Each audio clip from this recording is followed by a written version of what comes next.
Good morning, everybody.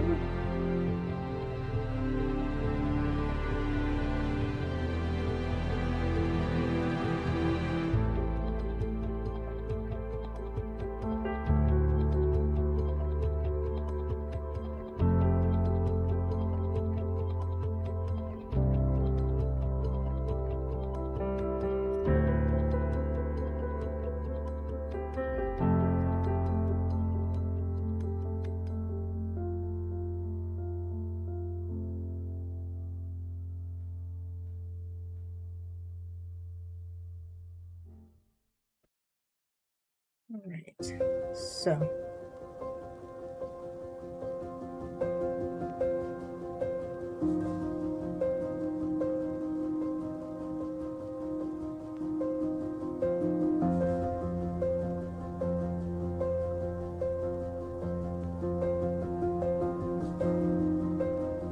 I think we're good. All right, let me switch up my lights for just a second, and I will be right back.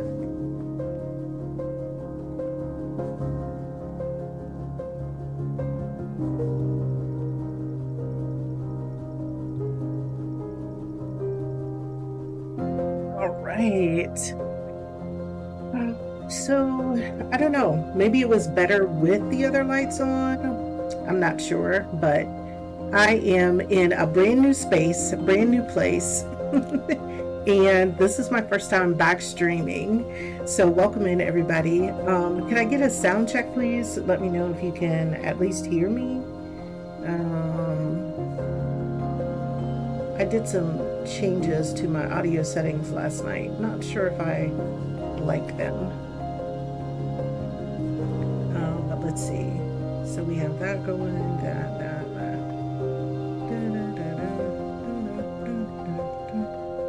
Okay, music is definitely working. Or at least I think it's working. Let's see. Yep, music's working.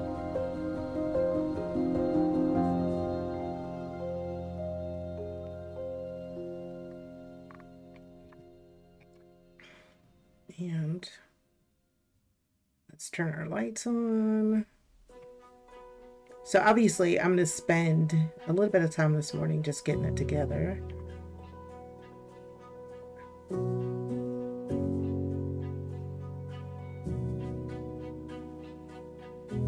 Making sure it's good to go.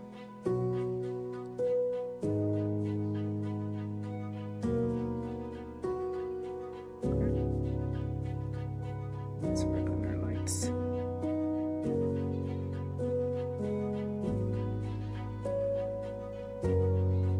Here we go. I think that's going to be a lot better. Yeah, that looks a lot better.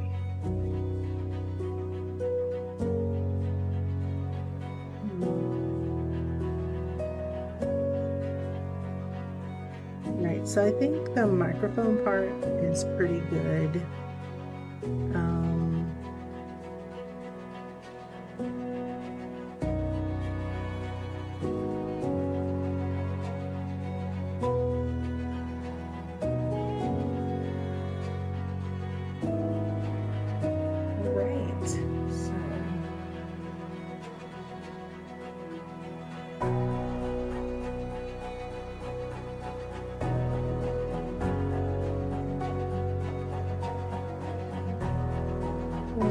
Can you all confirm for me that the music is not too loud?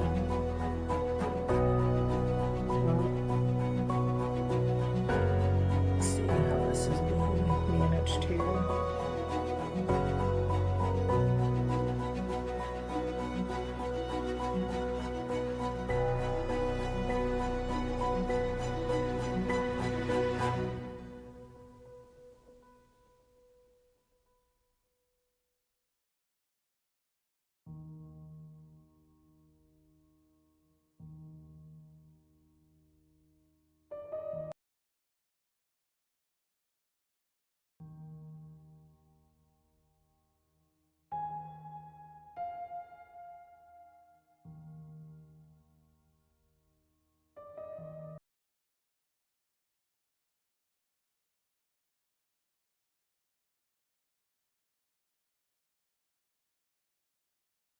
Hmm. All right. So I got some stuff to do. So I'm gonna go ahead and leave it like it is. It looks like the music is okay. I'm not sure. But we'll figure it out. We'll figure it out as we go along. Alrighty. So welcome in everybody. Thank you so much for being here. I'm so happy to be back. This is my first time streaming in over a month. So, and I'm in a new location. I'm in a new space. There's a lot going on. So I'm trying to figure out um, everything, all the settings, and get everything set up so we can get good to go. So, all right. So the first thing I'm going to do is I'm going to make sure that the sound is coming through correctly. So you're going to hear some double speaking. But since we are doing our daily inspiration for writers, I'm going to go ahead and use this time because at 10 a.m. I'm going to switch over and I am going to actually talk about the book, talk about our book. So here we go, ladies and gentlemen. This is the hard copy version of the book. So we're going to be talking about that, right? We're going to be talking about Lucky Storm. And also, I want to do, and this is the actual paperback version, and it is available on ebook as well. Um, and I have some information. If you're interested in purchasing the book, you can certainly buy it now. For those who are over on the Twitch side, I have put in a command called Buy Now, where you can purchase the book. And if you are watching us and enjoying our stream over on over on YouTube, I'm going to go ahead and also throw that in the chat for you over on YouTube as well. So you have that, and there's the link. That link will take you directly to my publishing partner, who is BookBaby, and BookBaby will get us set up, get us going, and you'll be able to get your book, order it right there, straight from the source. I really like the support of BookBaby for indie authors because the book is ready immediately.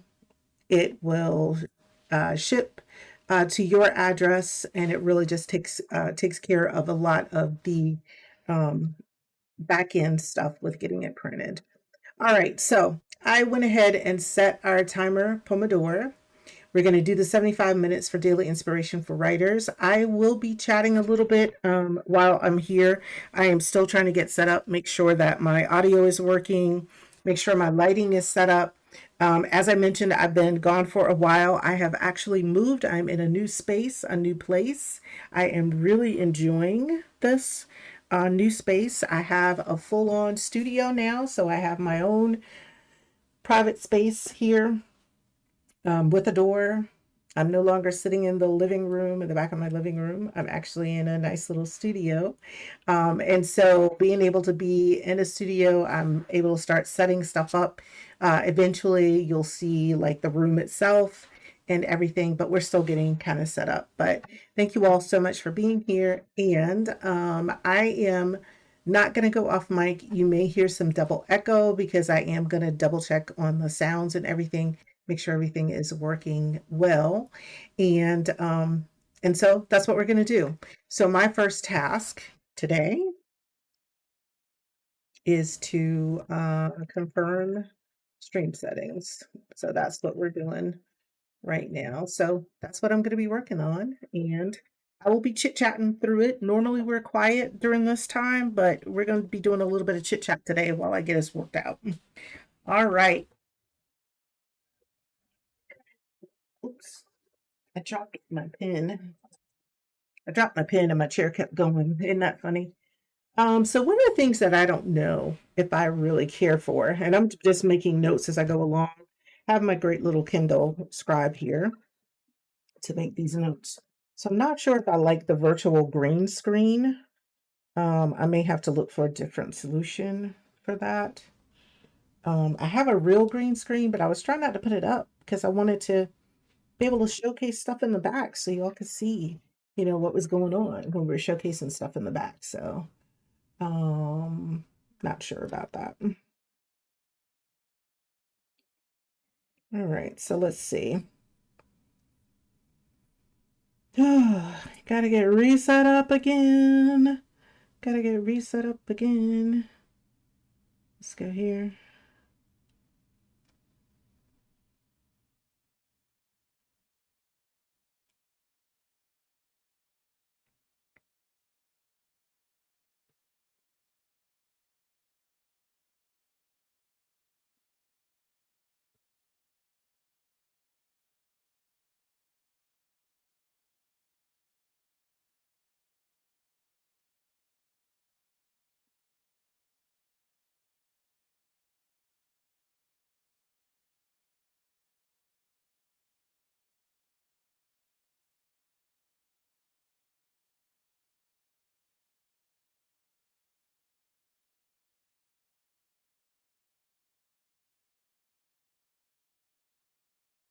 Okay.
Good morning, everybody. Welcome in.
All right, y'all. So I'm going to take my headsets off for a second and I'm going to check the channel, um, the sound check. Alrighty.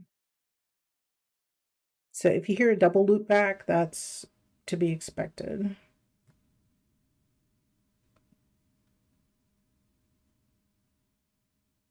Mm-hmm, mm-hmm, mm-hmm.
Testing 1, 2, 3, testing.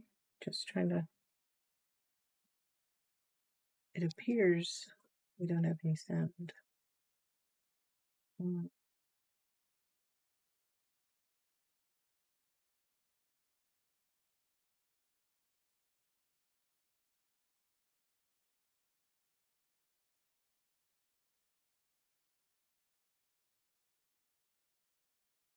Okay, so we definitely have the sound of my voice. So let me sort out the music. I'm not sure why we're not hearing the music. All right.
All right, so I have music now.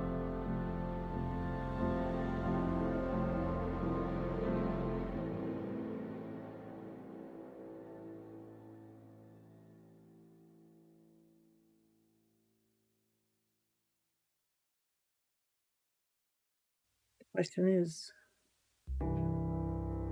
okay, so it didn't kill my audio.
Testing, 1, 2, 3, testing. Testing, testing, testing, 1, 2, 3.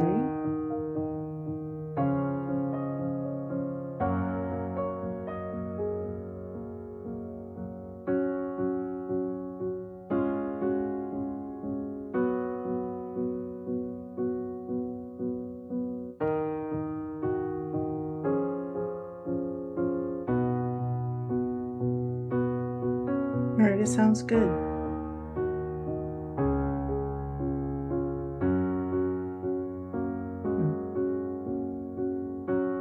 right, I'm gonna make a note here because I'm looking at the audio and I see what's off sync.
Right, so we're going to sit here at these settings for a while and see how it goes.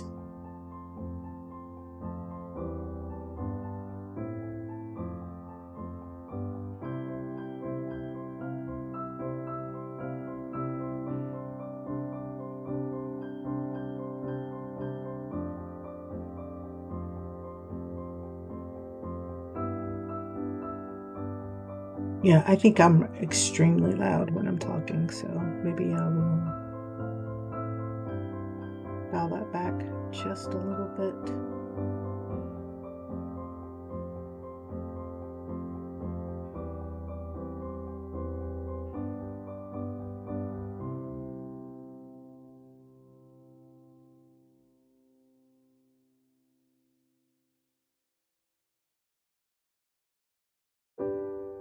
I don't want to blast your ears out.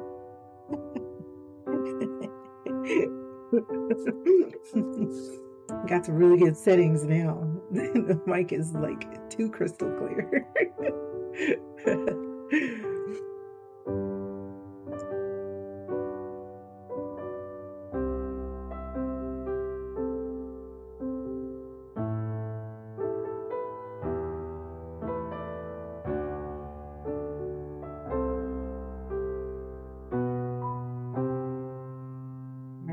So let me make some other adjustments someplace else for that.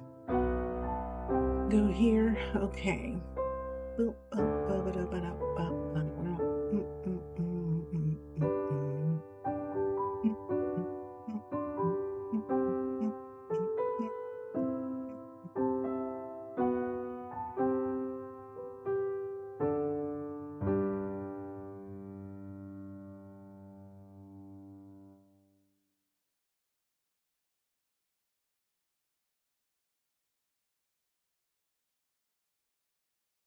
So I'm gonna leave it alone. I'm gonna leave it this alone because I think I'm gonna make a note here for myself. That maybe.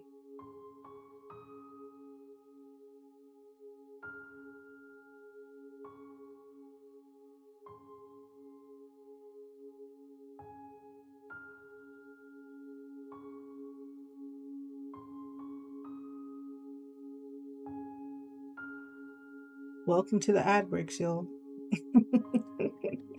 So I'm looking at it on a different device and listening in, and I heard the bass come in for the ad for those who are not caught in the ads. That was pretty funny. I was like, really? That's how we gonna do? And just come blasting in?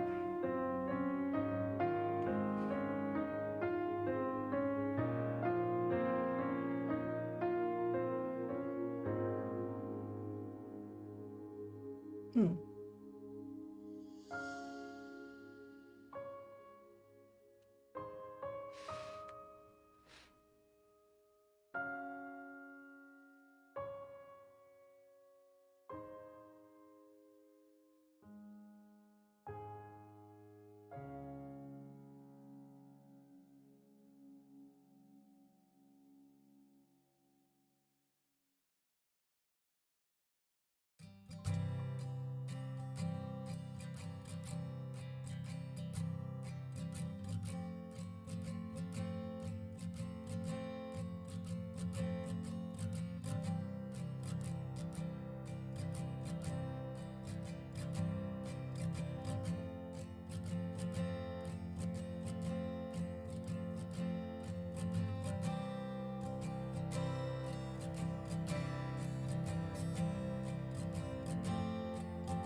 This needs to be fun. I don't have any frames dropped. Hey, Miss Lisa, how you doing? I'm trying to sort this stream out because I haven't been streaming in a minute.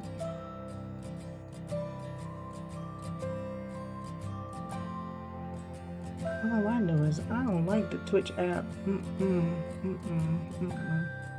don't know how people do it on the Twitch app. That joker be acting up. Okay.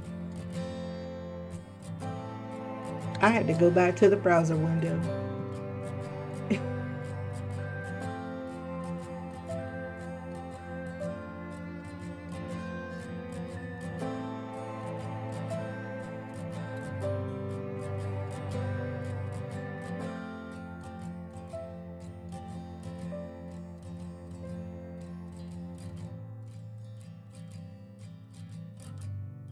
Not sure I'm happy with the sound of my mic right now, but we're gonna work with it. Don't give me an excuse to get the one I want. To get the mic I want.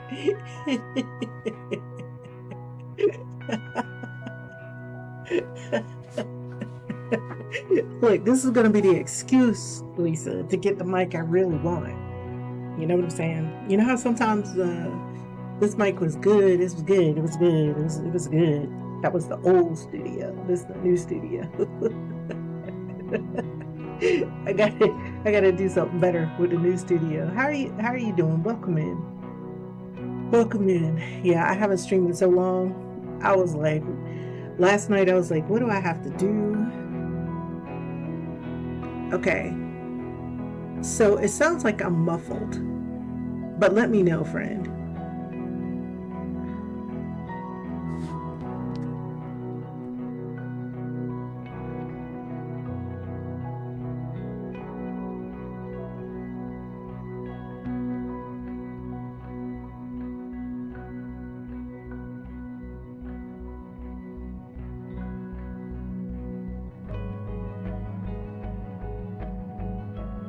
No, I'm always gonna be the principal.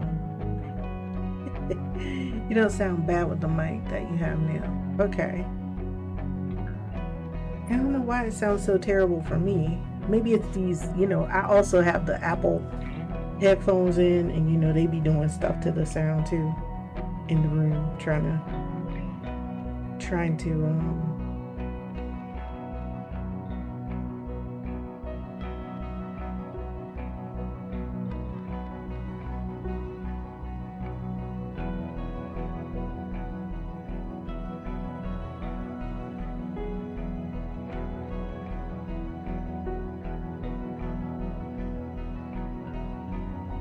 Yeah, the Apple headsets be changing the sounds because I'm talking, and so it turns the music down, and in turning the music down, that means it turns the stream down. So I'm sounding muffled while I'm talking, but I'm like, I'm not doing that. All right, so you can hear me loud and clear. That's what I thought, and I appreciate it. I appreciate you coming in to help me try to figure this out because I think it's a combination of things.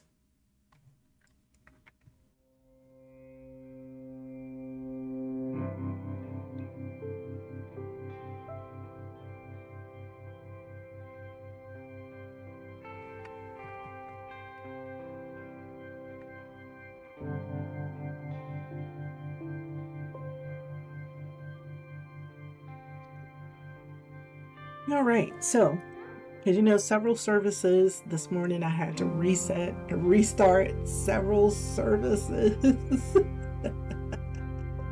It was crazy. It was crazy. It's like nothing was working. I still got to figure out what was going on, why my title of my stream changed. I was like, no, that shouldn't be changing. That shouldn't be changing. But it appears to be right now on both here on Twitch, and we're in other places as well. So, but that's funny. I was like, you are killing me. You're killing me. All right, y'all. This thing says add a plus goal. No, I'm not adding a plus goal.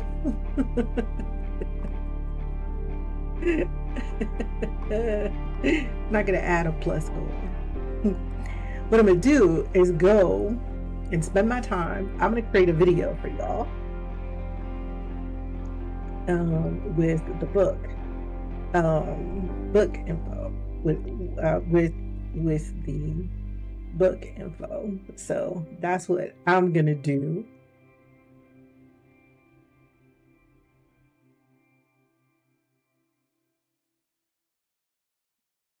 So for the opening, but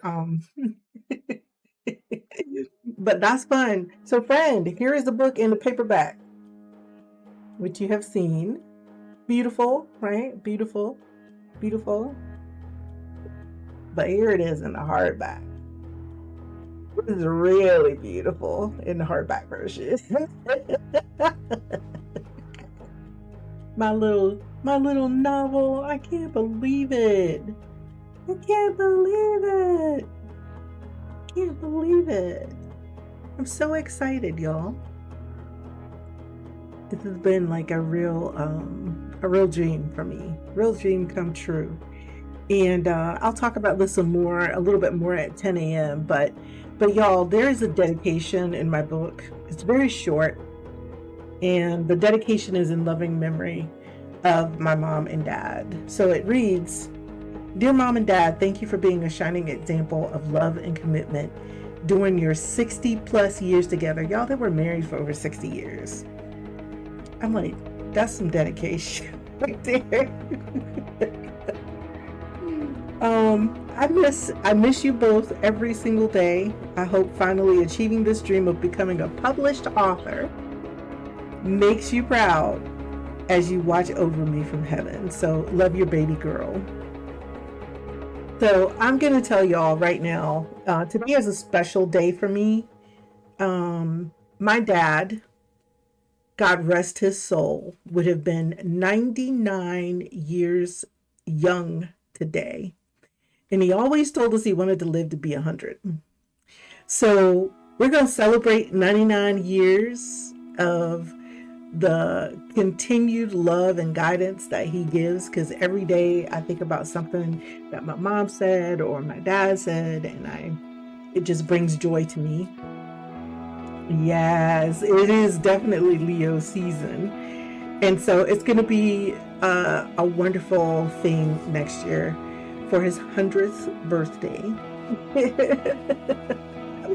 on August 16th. I'm like, wow, that's nice. He has left his mark. You know how people say, what is going to be your legacy? Well, your legacy is when you aren't here and those that loved you and you loved You know, they are still remembering you and still celebrating you, right? That's the legacy. That is definitely the legacy.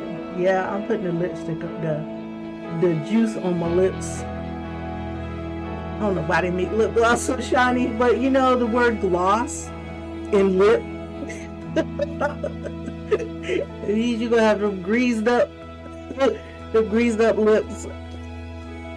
And y'all know when I was growing up, we couldn't afford no lip gloss, so you had that Vaseline. That Vaselina was your lip gloss. That's what you had for lip gloss. You know what? Let me play the video so I stop talking crazy stuff.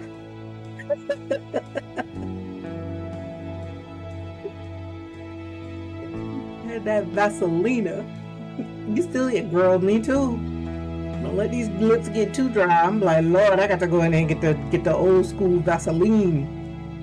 And stop playing. Stop playing. Stop playing. And I was very happy last night when I got on social media again for the first time, posting on social media for the first time in a month or so. Because y'all, when I said I was going to take a break, I didn't take a break because I really wanted to. I had to take a break because I had some stuff that I had to get done, like moving. But when I took that break, I took the social media break too. I was like, the last time I posted on social media was July 4th, 5th, 6th, something like that. So I took a break. I took a serious break.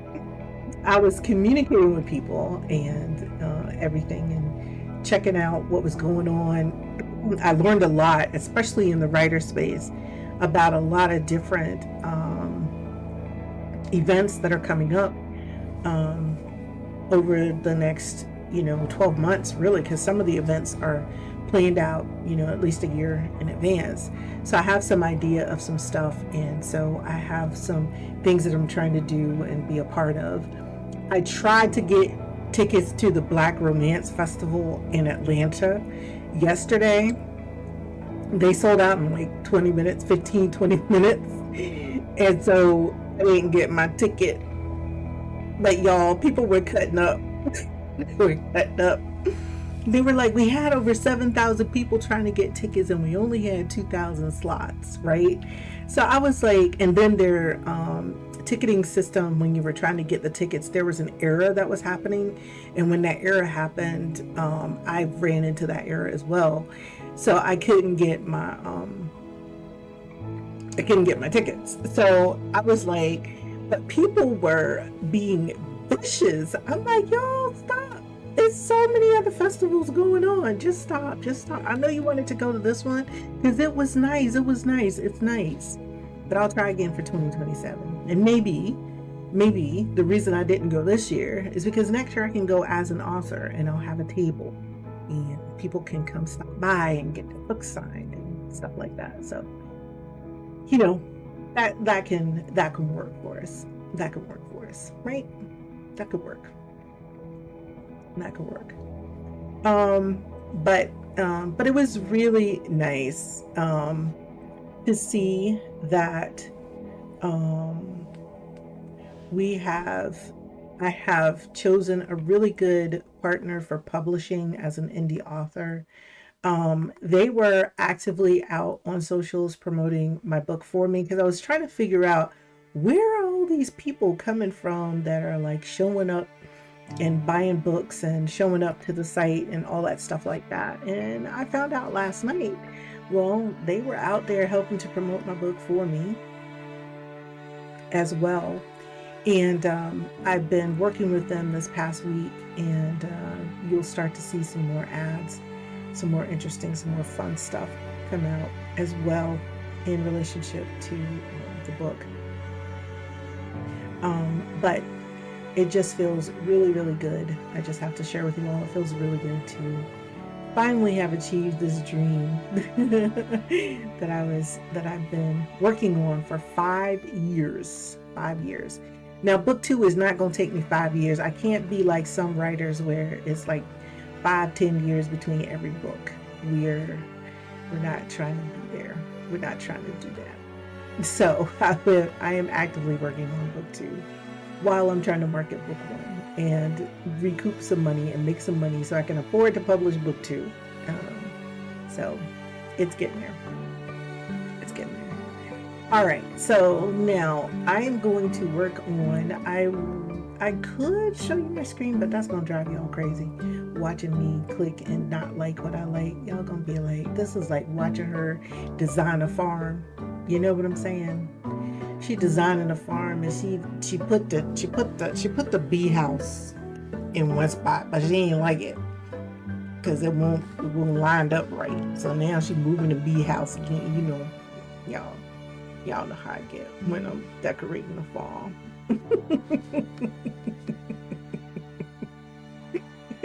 So that's how I be doing when I be creating videos and stuff too. I'm like, oh Lord, y'all don't want to watch that. It'll be like watching paint dry. Y'all be like, what the hell is going on? What?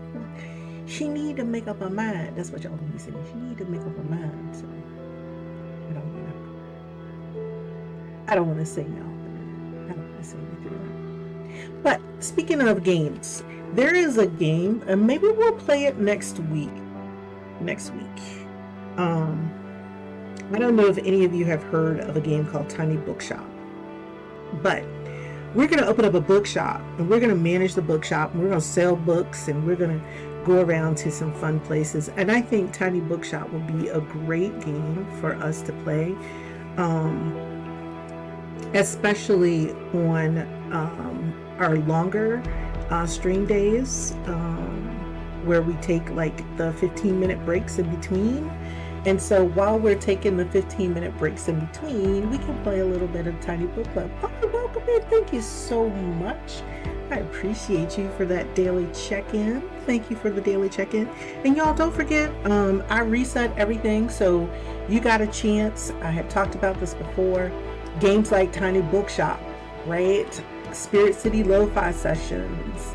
And there are a couple of other really fun games. Like what was that game? Tiny Glade. I love those kinds of games, right? And so your daily check-ins, right, accumulate. You can get a max of 31 daily check-ins each month.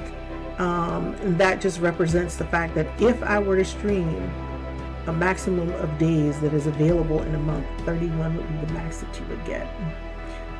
So those are, yes. And also there's still options to claim first, second, and third in the stream. So don't forget to do your daily check-in, because it's called a daily check-in with a reward for a reason, right? Some of the things that, may become available to the person who has the most daily check-ins. It could be a subscription, a 1-month subscription. And maybe I need to put that on my panels. You know what I'm saying? So it could be a 1-month subscription. It could be a mindful game. I call them mindful games. I know people love to call them cozy, but I like calling them mindful games because really when you get into those games, it does help a lot with just calm. And so Tiny Glade is one. Of course, we have the Spirit City Lo-Fi Sessions. And Spirit City made some huge announcements. They are now, they will now be playing music from Lo-Fi Girl. So Spirit City Lo-Fi Sessions and Lo-Fi Girl are now in partnership together, and I think that's awesome. I think that is awesome. I claim I was first. I was the first place I was here. No behind.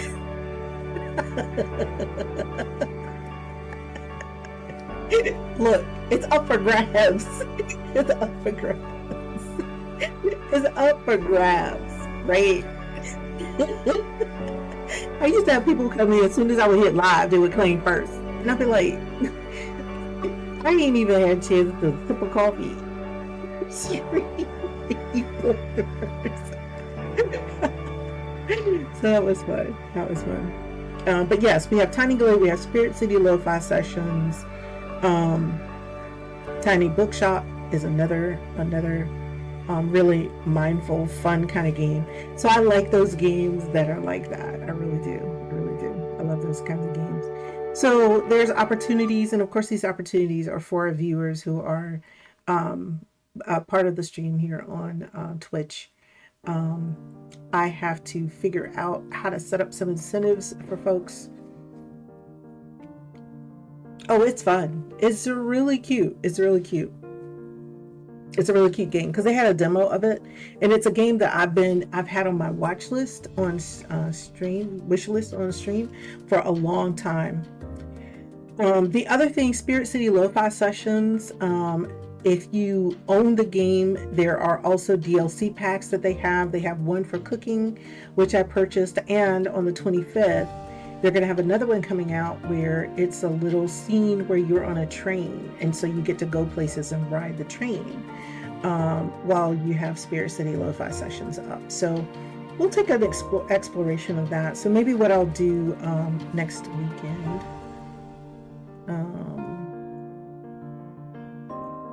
is I'll introduce to the channel some of these games. Of course, you know, there's the Flower Garden game that I've done where we manage the garden. So next weekend I'll introduce some mindful, because I'm getting away from the word cozy. I'm going to introduce some mindful games. You know what I'm saying? For mindful minutes. For minutes when you might just want something calm to play. You're not pew-pewing, you're not running around grinding yourself to death. Got a little bit of a storyline going with it. So so that's what I'll do. I'll start to introduce some mindful games. Peaceful.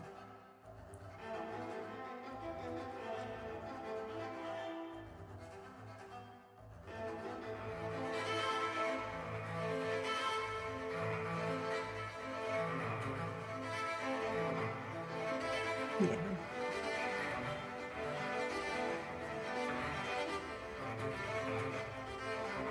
Because I do know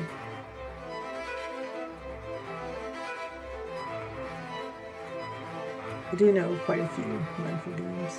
Speaking of which, I'm gonna go over there and look, because yeah. Now I don't know how peaceful Fast Food Simulator is. Because trying to cook them burgers,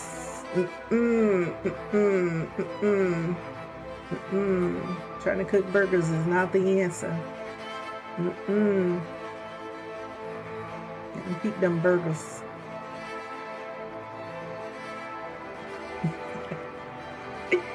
All right.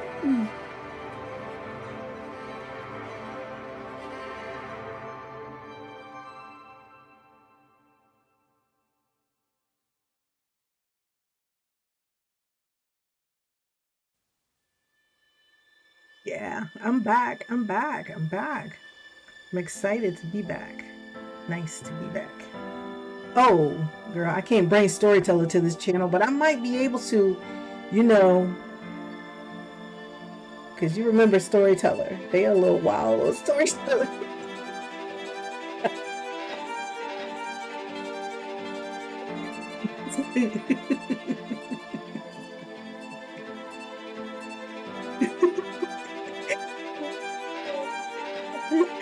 Oh my god, that game is funny.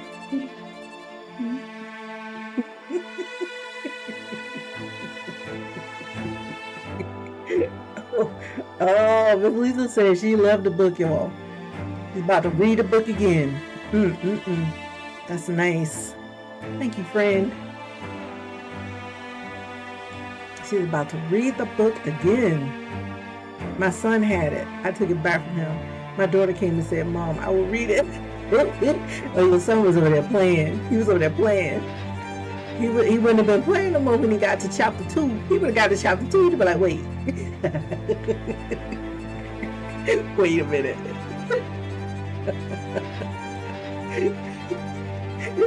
Wait a minute. Like, they cutting up in chapter 2.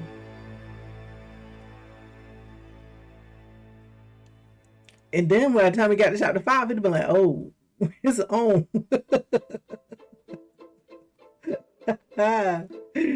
Oh my goodness, that would have been funny. Y'all, do y'all like Plastic Duck Simulator? Plastic Duck Simulator. Maybe I should bring that to the channel so y'all can get you some ducks. See, a lot of these games, I used to play them, and I ain't know if y'all liked them or not. We should get to chapter 5. We have to solve.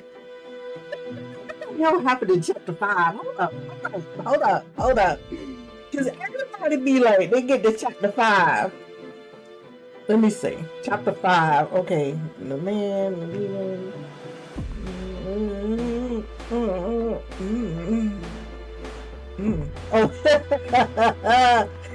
This is my favorite part to write. Remember when, I'm not trying to give anything away, but remember when he showed up for the meeting and she was taking her dear sweet time?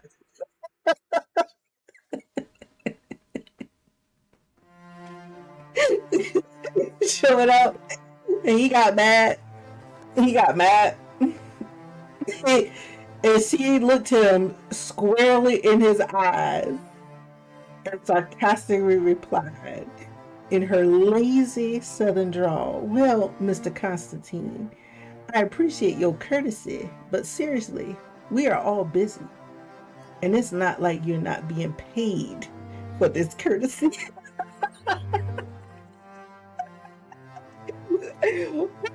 I love writing that so much. Because he was damn stunned. He was stunned. For a moment, Maurice is stunned. He is stunned, y'all. He was like, it's been a minute since he had such a petite woman put him in his place. So eloquent.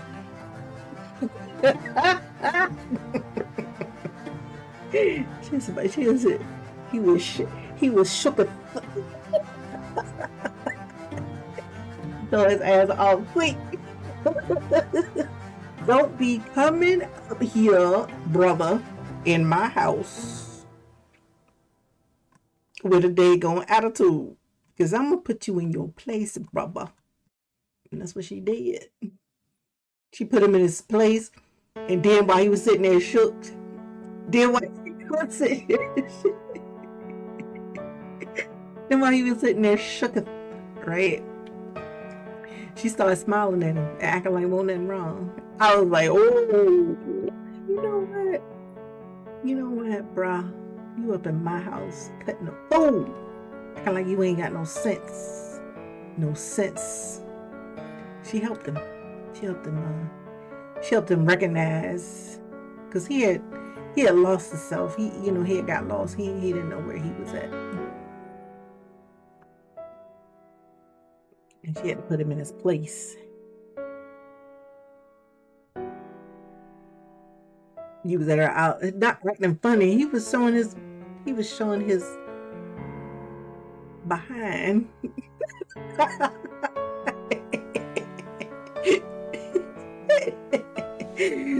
was like, brother, it ain't like you ain't being paid. Like, for real, ain't nobody asked you, ain't nobody asked you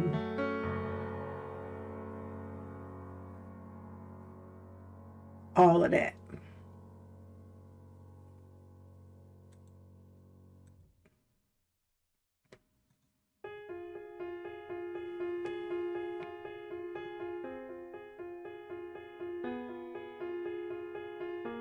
Oh, y'all, Little Nightmares 3 is coming out October 9th.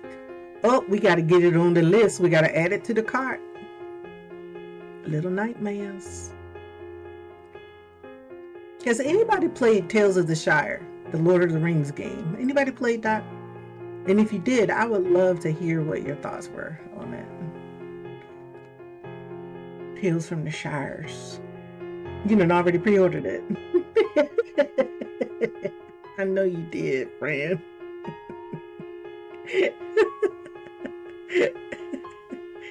All right.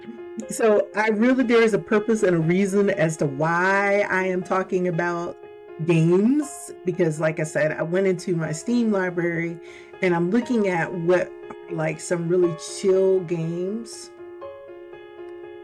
that I can offer, mindful games you can get lost in. And you know what, I'm gonna tell y'all, I have games that I play them to get lost in them, and it just takes away all the worries and cares that I have that have been like going on in my head. So it's really nice, really nice to have a set of games that you can go to, because I do consider gaming to be a part of my mental health. All right, so we got ads going on. I woefully was off task. What was my task supposed to have been? Create a video.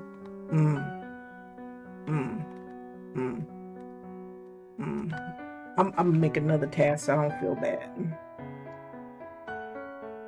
Catch up with chat. Then I don't feel bad. I was catching up with chat, y'all. I was catching up with chat. That's what I was doing. I was catching up with chat. That's right. That's right. Now I can go create the video. Yes, I can go create the video. All right, so I'm going to give us a little bit of quiet time. Seems like my music has ended. So let me go find us another playlist to play. Or we can actually play that playlist again if we wanted to. Let's do that.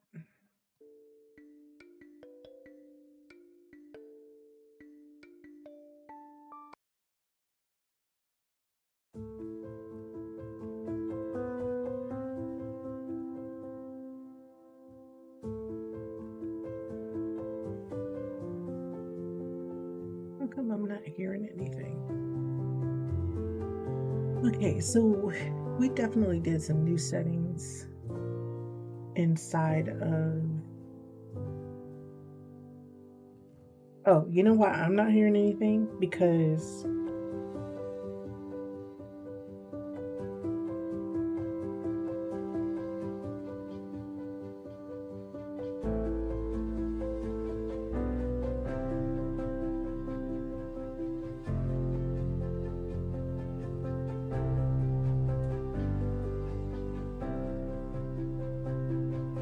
did we just get kicked out?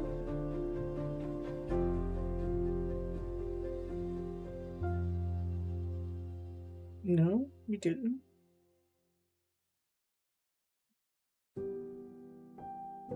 Okay, all right.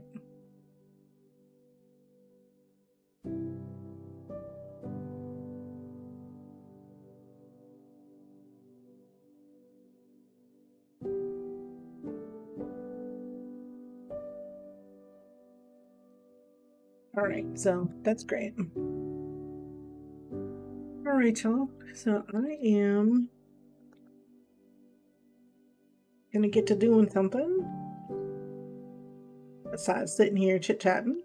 And then at 10 o'clock, we're gonna switch off and we are going to talk about their book, Lucky Storm.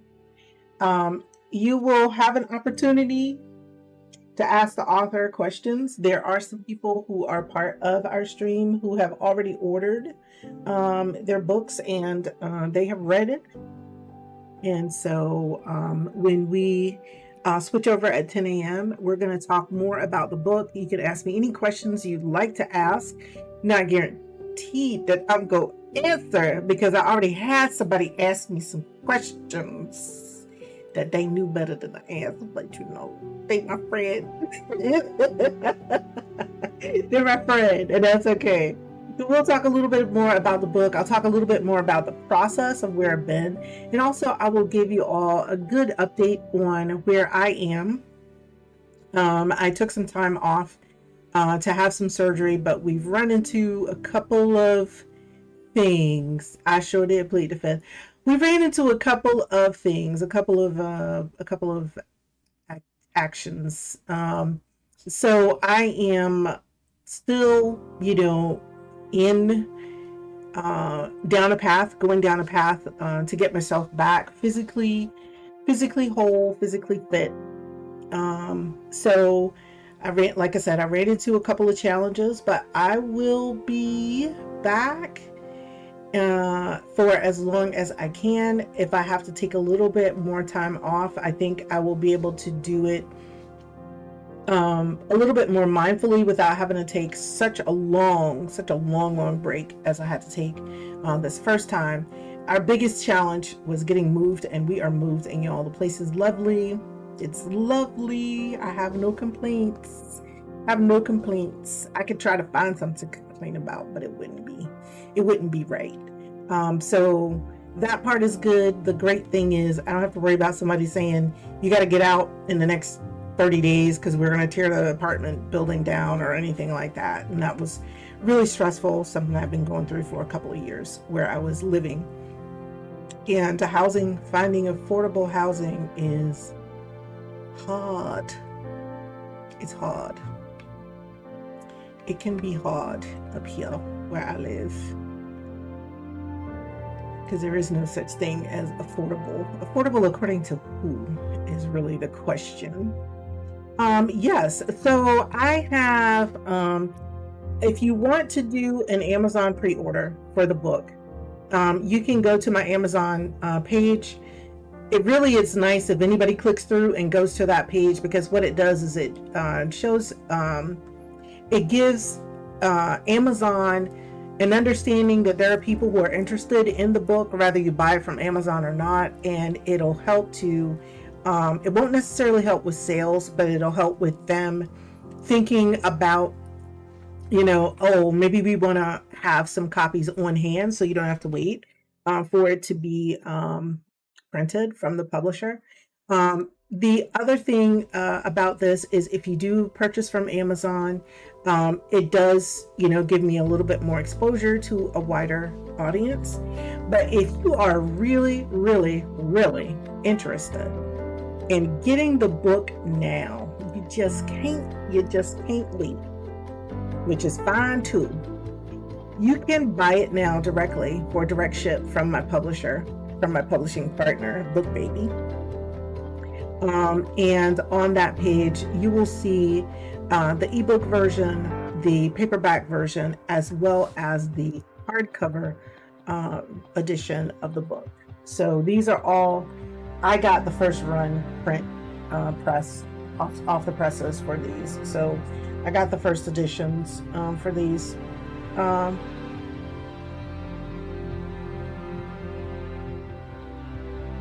And I think that's pretty good.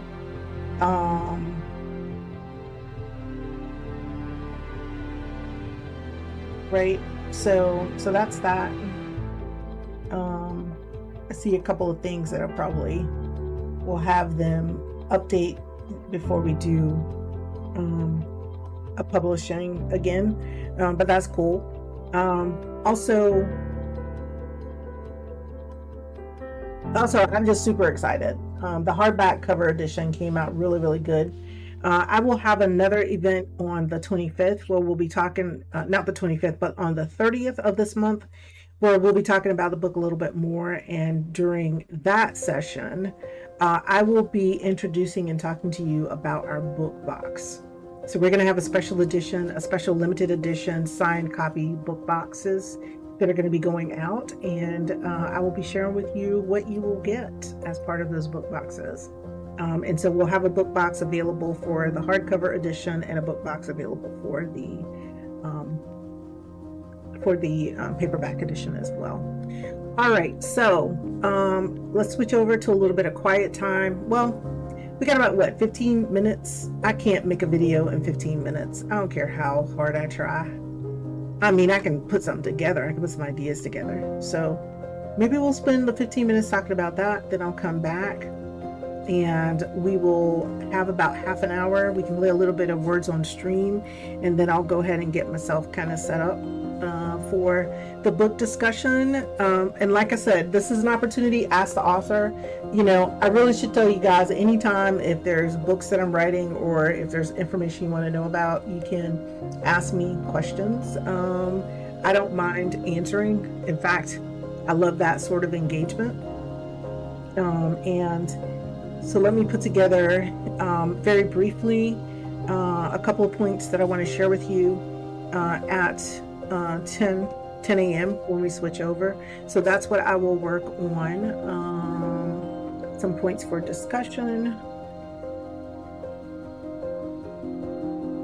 And to help drive the conversation. And I'm looking forward to that at 10. That's going to be so much fun. That's going to be so much fun. It's going to be so much fun. And I like I said, I'm delighted and very, very, very, very happy. Right now, everything is not 100% what we would want it to be, but it is a perfectly fine, and I am excited. I'm excited for it.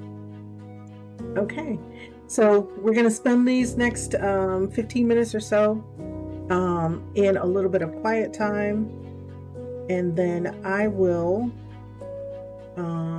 take a short break because I'm old. I can't sit but for so long without going to the bathroom. So we're going to take a quick break. And then we'll be back and getting set up. So best of luck, everybody, with your tasks today. And also, y'all, don't forget, if you want to add your tasks to the Super Sweet task list, you can certainly do that.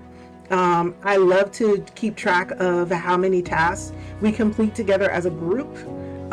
So it's real simple. You just type !task and whatever it is that you're working on. And then after that, when you're done, you just type !done, and it'll mark that task like you see it, where it's marked my task is complete up at the top. So that really helps a lot because I want to make sure that some of these things that we are offering, they're not necessarily free services for me. So I'd like to see the adoption in the community of some of these services so that it makes sense for me to continue with those services and continue with that format. So thank you so much. I appreciate your I appreciate you being here, appreciate you being part of the community, and certainly appreciate your showing me what's valuable to you as part of the stream. So thank you.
All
right, everybody. So it looks like we are at our 5-minute break time. So I'm going to actually see if I can get a little bit of Words on Stream up. And while we are taking a short break, because I do have to take a short break, I gotta go. And y'all, it's not like my old place where the bathroom was like 3 steps down the hall. I gotta go up the stairs to the bathroom and come back. So I'm gonna take this 5-minute break. I'm actually going to do that. And let me see if I can put some Words on Stream for y'all, and just hope that I don't have to go up 2 flights of stairs to get to the bathroom, because sometimes that's how things are. But let's see, where was I? I'm going to move us out of the quiet zone, put us back into the check-in time. I'm going to say to everybody, please take this break. Please take this quick self-care break. We got a little bit more of the stream to go. I'm super excited. I'm looking at what I want to talk about, and I'm putting it together. And so I think y'all are gonna love it. I think you're gonna love it. I finally get to reveal who the characters are, talk a little bit about them, talk about why I wrote the book, which is really, we want to start with why. So I'll do a little bit of welcome and introductions, and then I'll start with why, right? I'll start with why I wrote the book.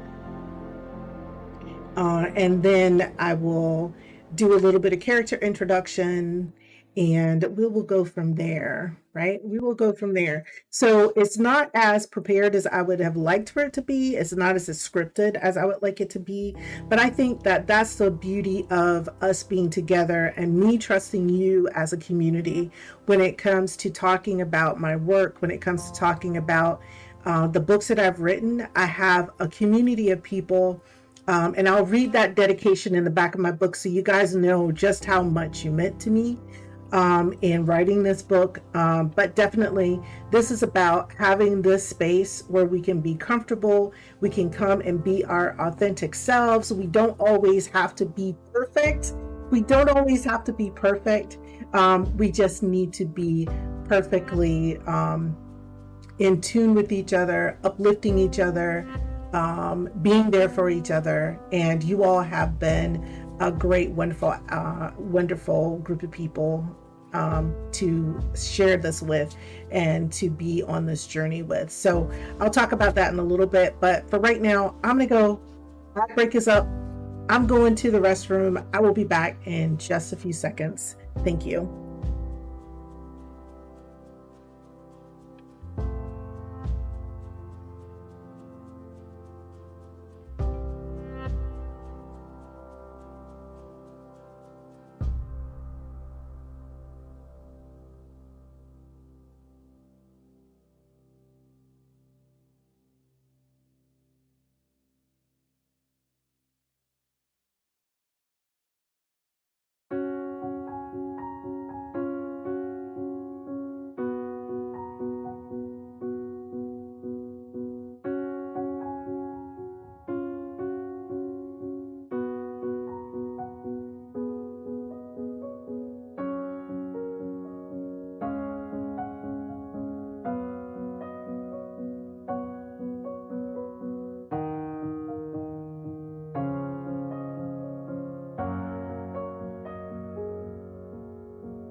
All right, so we are back from the ad break. And I was able to go use that restroom. Thank goodness. Thank goodness. Thank goodness. So I gotta look at my own stuff and see what I switched to. I switched to this format. No. I gotta remember how my own stream works, y'all. So let me go here. Maybe this is okay. And what I will do is hide something. Because I got this stream. I got this one correct today if I didn't do anything else. If I didn't do anything else. Make sure this one was ready to go.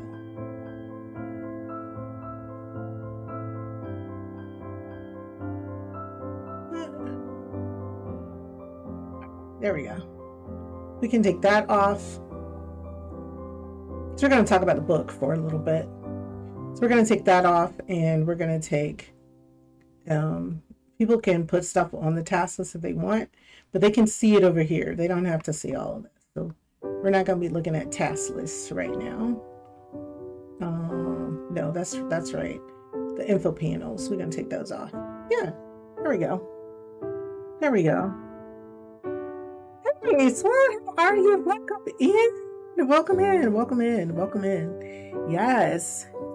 Redeem third in chat. And y'all, don't forget your daily check-ins, because like I said, daily check-ins, there are a lot of little very mindful games that I will be offering for folks to be able to purchase, not purchase, but to give away.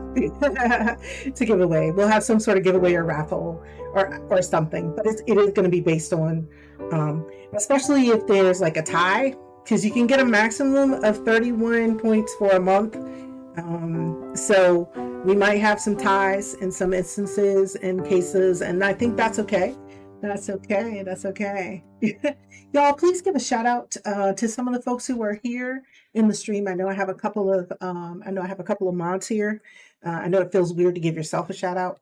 So this is what I'm going to do for the mods. I'm going to go out and do a Frosty shout out. So it's Frosty shout out, FSO.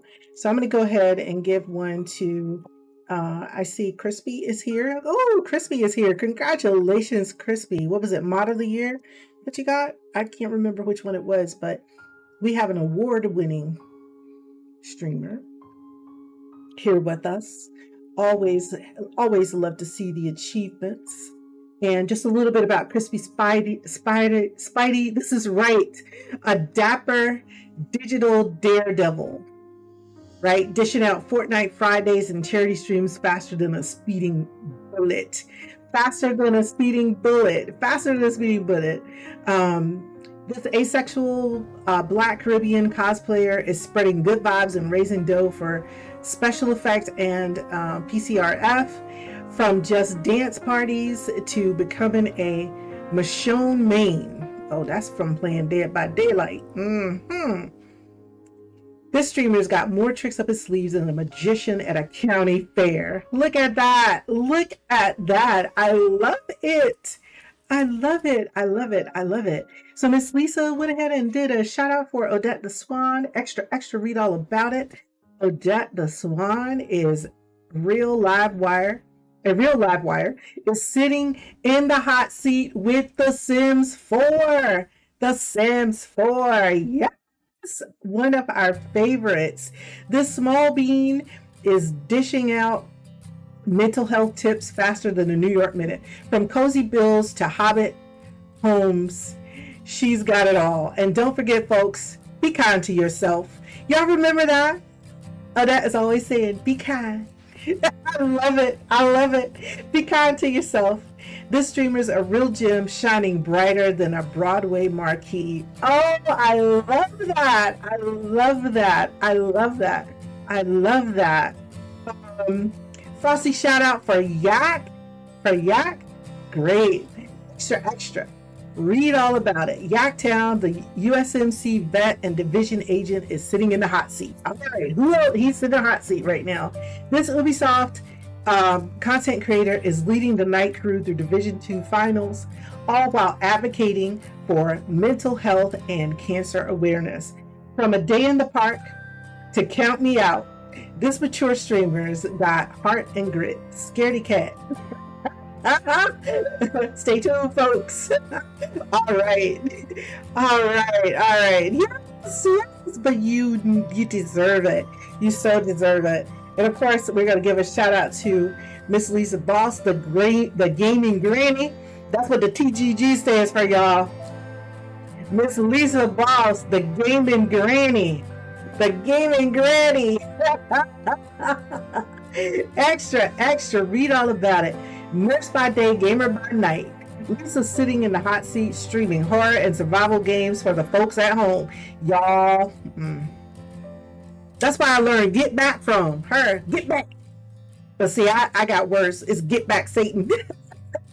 That's what I tell them. Get back, Satan. All right, this soft and fluffy streamer is having a blast with Phasmophobia and community games. Miss out on the fun, friends. Y'all, if you will, y'all, please give a follow to the folks we just did the Frosty shout outs for: Crispy Spidey, Miss Lisa Boss, Odette the Swan, Yaktown for Life. Just a wonderful group of people who have been a part of our community for a long time. Really glad to see them here, and thank y'all so much for being here. And I love the Frosty shout out. Frosty might get his $9 a month. Ken from Frosty might get his $9 a month because he be doing his thing with them shout outs. Y'all, them shout outs be on point. Those little shout outs be on point. So I may go ahead and support them with a Frosty shout out. I like that. It definitely is worth it, because it's not just the shout outs that they have a whole bunch of other stuff. They even can help you to do highlights from your stream for highlight reels. Y'all, come on, I'm the ultimate salesman. I'm gonna sell stuff. I'm gonna sell stuff. I'm gonna tell you right now, Frosty Tools, Ken, aka Frosty Tools. Yeah, it's well worth it. It's well worth it. All right, so I told everybody I was going to start at 10 o'clock. As a matter of fact, let me text my sister so she can get on over there in YouTube, because she ain't coming over here to Twitch. She done told me she not messing with no Twitch. Tell y'all something. When you got older siblings and you the baby, they don't mind telling you what they not gonna do. They don't mind it. That we ain't fitting there. That's why I get that little attitude from them, right? I got 2 older sisters and I can get an attitude. They taught me how to have attitude. I love y'all for the attitude.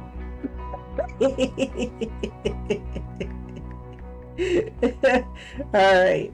So I'm gonna send this text to my sisters. I'm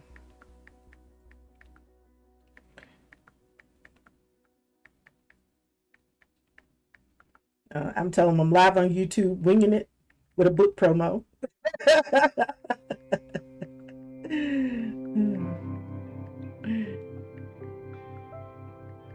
Yeah, I'm gonna let them know you can stop in live or watch the VOD later.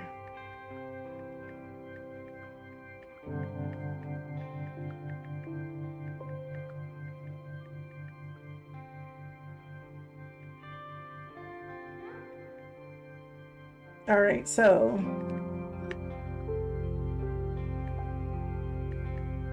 Lord have mercy. Y'all know what? I can't stand it. How Siri always trying to correct you when you're doing something.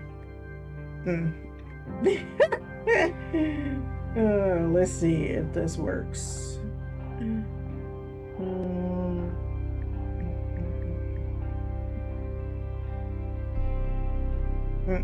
Because it put the wrong thing.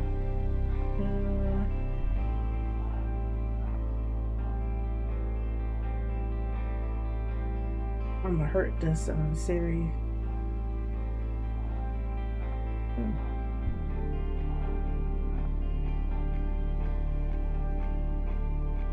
All right.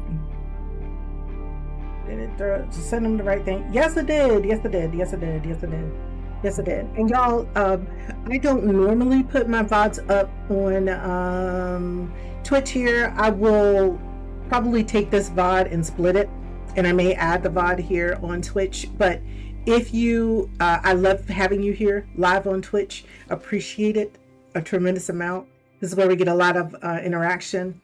But if you ever want to watch all of my VODs or any of my VODs that I have, you are going to find them in a video on demand library over on YouTube. And my channel over on YouTube is, let me make sure this does right, https youtube.com. Right, so that's where I am over on YouTube. I will, just like I do exclusive content here on Twitch, I will also be starting to do some exclusive content over on YouTube. I had a wonderful opportunity. Um, Hold on. I think I closed all my windows by mistake. I had a wonderful opportunity a couple of weeks ago to attend a book marketing convention that was just for book marketers, focusing on all folks who write books, but they had a great segment, a great set of activities um, for indie authors. And I learned so much. I really did learn a lot from that experience. And I'm ever grateful that I was able to connect with this group of people and just really learn so much because it was amazing. You don't know what you don't know until you get in a situation where you can start to see what's out there and what the possibilities are. And that's how you start to grow and expand. So I really appreciated that. All right, y'all, I'm about to have everything back up, including the music, because, this is a streamer stream. Y'all know what I mean. Y'all know what I mean? This is the non-streamer stream. So sometimes we don't we don't get it right like we should. But we got quick ways to correct our errors. We got quick ways to correct our errors here. All right, so let's see. Let me get a playlist going back. And I don't know. I don't know if it makes sense. Y'all tell me. Does it make sense to have music going on in the background while we're really talking about the book? While we're really talking about, why I wrote the book and we're really getting into a deep dive in it? I don't know. I don't know. I don't know if it's appropriate or not. Um, I'll put a little bit of music on, but if you find the music to be distracting, just let me know. And we can very easily switch it off, right? I think that's the I think that's the real answer behind that. Um, let's get the music going here. All right, so we'll play a little bit of romanticy music. you laugh, you laugh at that, yeah. You laugh at that. Yes, yeah. Everybody over here in this channel is loved, loved, loved, loved, loved. I love y'all so much. Thank you so much. Um, I know I have a lot of internal self-drive, but sometimes you need to know that you got some friends. What they say about cheers? You want to go where everybody knows your name. You know what I'm saying? Sometimes that's what you want. You want that opportunity, right? You want that opportunity to be in a place and be in a space where you feel loved, where you feel truly loved. So that most definitely is the case here with the time that I spent with you all. All right, so, and what that also meant is that I closed up my little notes that I was trying to make. Lord help me. Let me get it together. Because it is 10:01 and we are switching over into our main event for today, which is going to be me just opening up and having some conversations with you all about the book that I've written, and just sharing some things with you. So I got a few talking points. So every now and again, I'm going to switch over from the talking points, and I'll jump right back into the chat. Following on the chat. Turn down the music just a little bit. Okay. How about we just turn the music off? And the reason I'm saying that is we don't need music if we're really just trying to talk and have a meaningful conversation we don't necessarily need to have that distraction. What's going on with my camera? I have no idea. Oh, I know what's going on with it. Thank you, friend. Thank you, friend. Thank you, friend, for that. So, the page that I had with my notes on it was white. And so when I put it in, it put that white film in front of the camera. So I'll figure that out. Thank you so much. Thank you so much. Thank you so much. Thank you so much. Thank you so much. All right. So let me start by saying to everybody, thank you so much for being here and welcome to my very first official book promotion for my debut novel, Lucky Storm. Yay!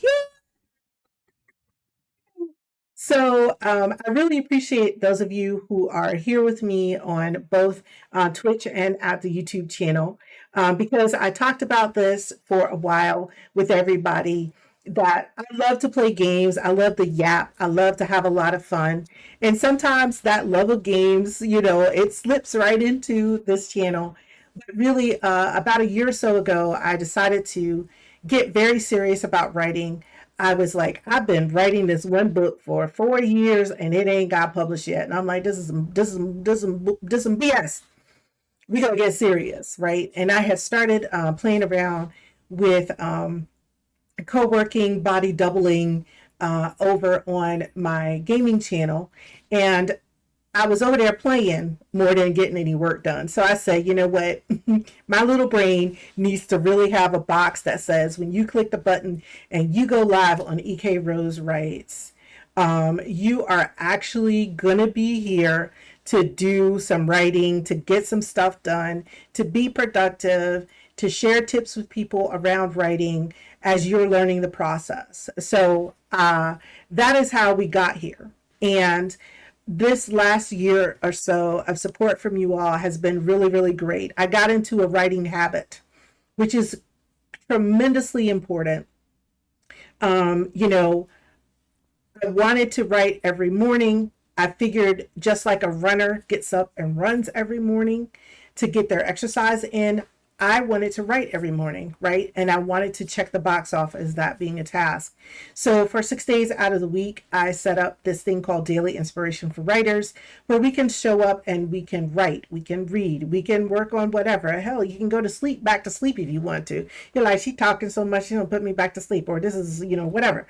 But the activity was to say, I have a place to be where people are expecting me to be there. And it was like making a date with myself as a writer, and saying, I'm going to show up every morning with as much consistency as I can to do this writing 6 days out of the week.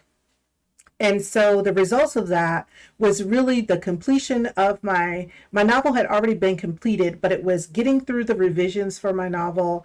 It was getting through the editorial process for my novel, finding a publishing partner who could help me with the distribution, getting into the Amazons and the Barnes and Nobles and the Apple iBooks and the Google Play Store and all of that stuff. And I really found a great partnership with a publishing company. It is a true 50-50 partnership. When you purchase books from them, I get 50% of whatever the sales price is, and they take the other 50%. Really great for my ebooks, 85%. And audiobook, I have not done that yet, but if I ever do an audiobook, it'll be 75% of whatever the price is that you see. So that's a great support, having a fair trade company. The company is Book Baby, and it's having a fair trade company. I retain all the rights to my work, and they just use their network to help me to get published out there and to help me to do ads for authors, all kinds of stuff. So it really is a great partnership. But I've digressed. Let's go back to our welcome and introduction. Again, I just wanted to say welcome in, everybody. And for those who are new here, let me introduce myself. My name is EK Rose. Most people call me Enchante or Rose, and it really is very nice to meet you. I write contemporary romantic suspense thrillers where I really like to highlight the lasting power of love as we age. So, like my characters, I believe in second chances and new beginnings. And my first novel, Lucky Storm, is the beginning of a trilogy where we follow Stormy LaChance, a woman in her 50s rediscovering love and passion. And for those who might want to know, I currently live in New Jersey. I won't say where in New Jersey, but I currently live in New Jersey here on the East Coast. And I'm excited to meet authors and readers from all over the world. And that's really where this social aspect comes in, having a channel where we can live stream, where we can chat together, where we can talk together. I get to meet people from all places, all walks of life, and we get to share experiences together. And I think that that is really wonderful. So I'll start with the why. Why did I decide to write this particular book? Well, for one, we always hear about the young ingenues, the young people falling in love and all the drama and kind of stuff that they go through. And I'm like, I'm a little bit older and all that's great and it's fun. Yeah, I like reading about young people, but I also like to read about people who look like me, who are in my age range, who have lived life a little bit, and they have some ish still going on in their lives. Because I think sometimes people look at us, they might see the gray hair, they might see that we're a little bit older. They're like, oh, they're driving a nice car, they got a nice house, they got it all together. Well, I just want to let y'all know, me and my peers, we have a lot together, but we don't have it all together. Okay. And so I really wanted to write a contemporary novel that didn't necessarily, yes, we rely on some of the tropes that are out there, but I wanted you all to know that love is messy. No matter how old you are, love can be messy, right? Love can be messy. So I wanted to represent us. I wanted to represent not only women who might be a little bit older, men who might be a little bit older, but I also wanted to represent, people of color.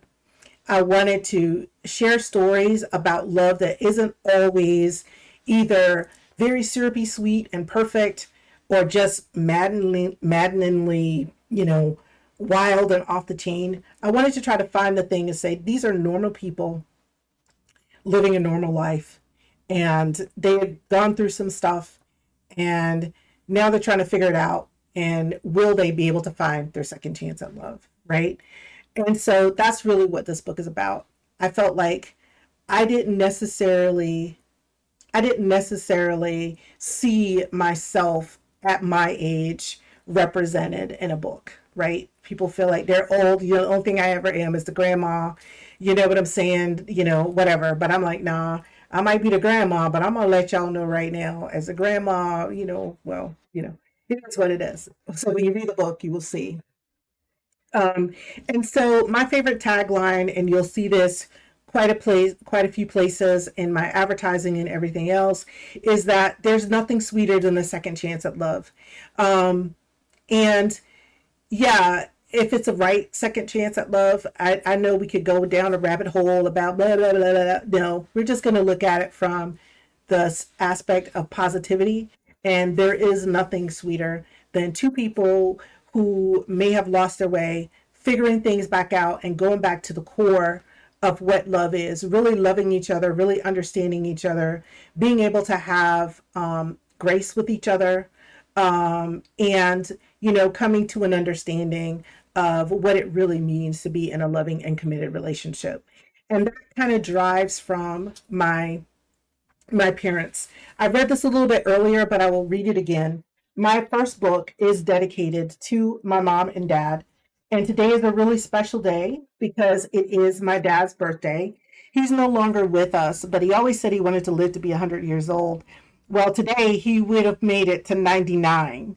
And so I thought it was really special to not only have my first book promotion be about my novel, but also to be part of that dedication that I have in loving memory for both my mom and dad. So in the front of the book, I have my dedication, and I will share it with you all because I think it's really good to hear it coming from the author, right?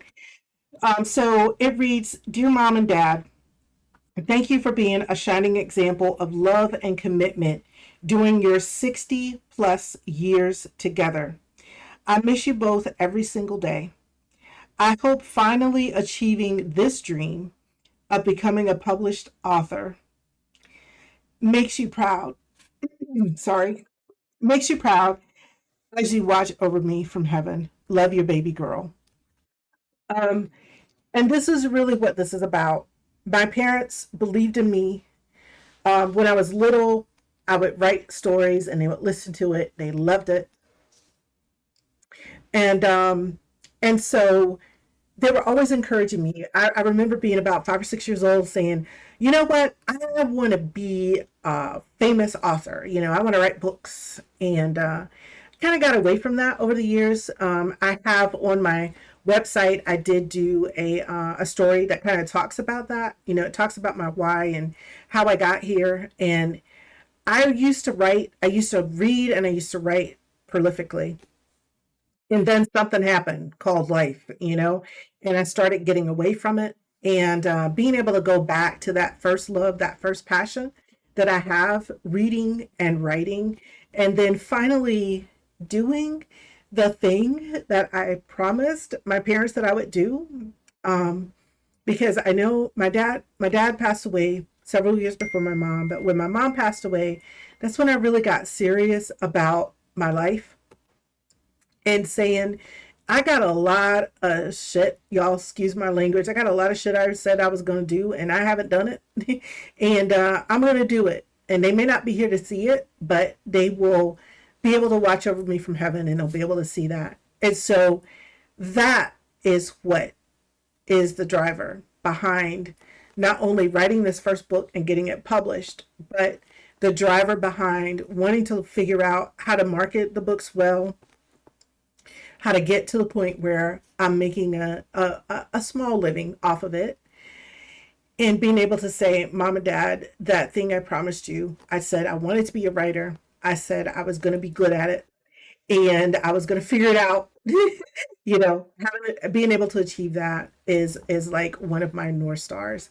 They're not here, like I said, to see it in person, but I am sure both my mom and dad are smiling in heaven, having known that I have this book finally written.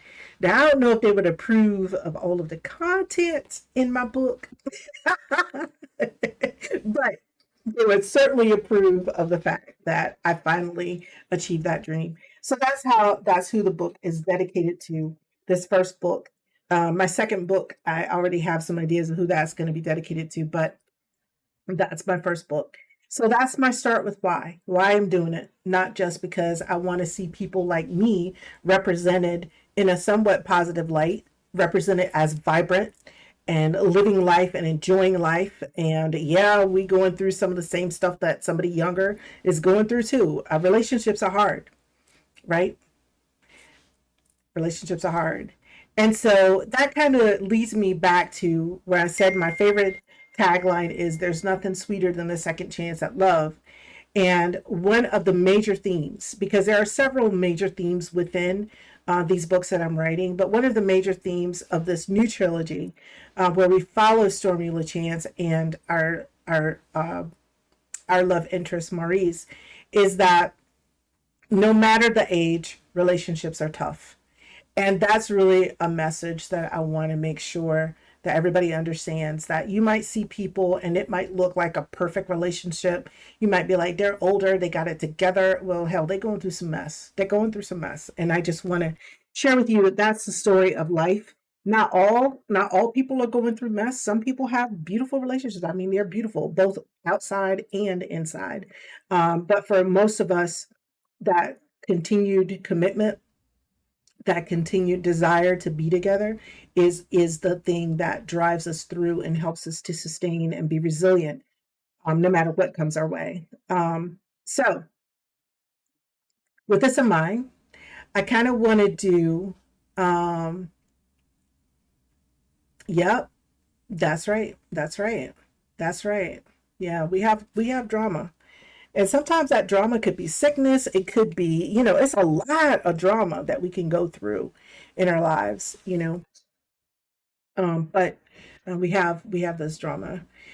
All right. So with that in mind, I kind of want to introduce you to the two main characters, right, of the Stormy LaChance trilogy. So in book one, we get to meet our heroine. I don't want to call her heroine. I don't like that word.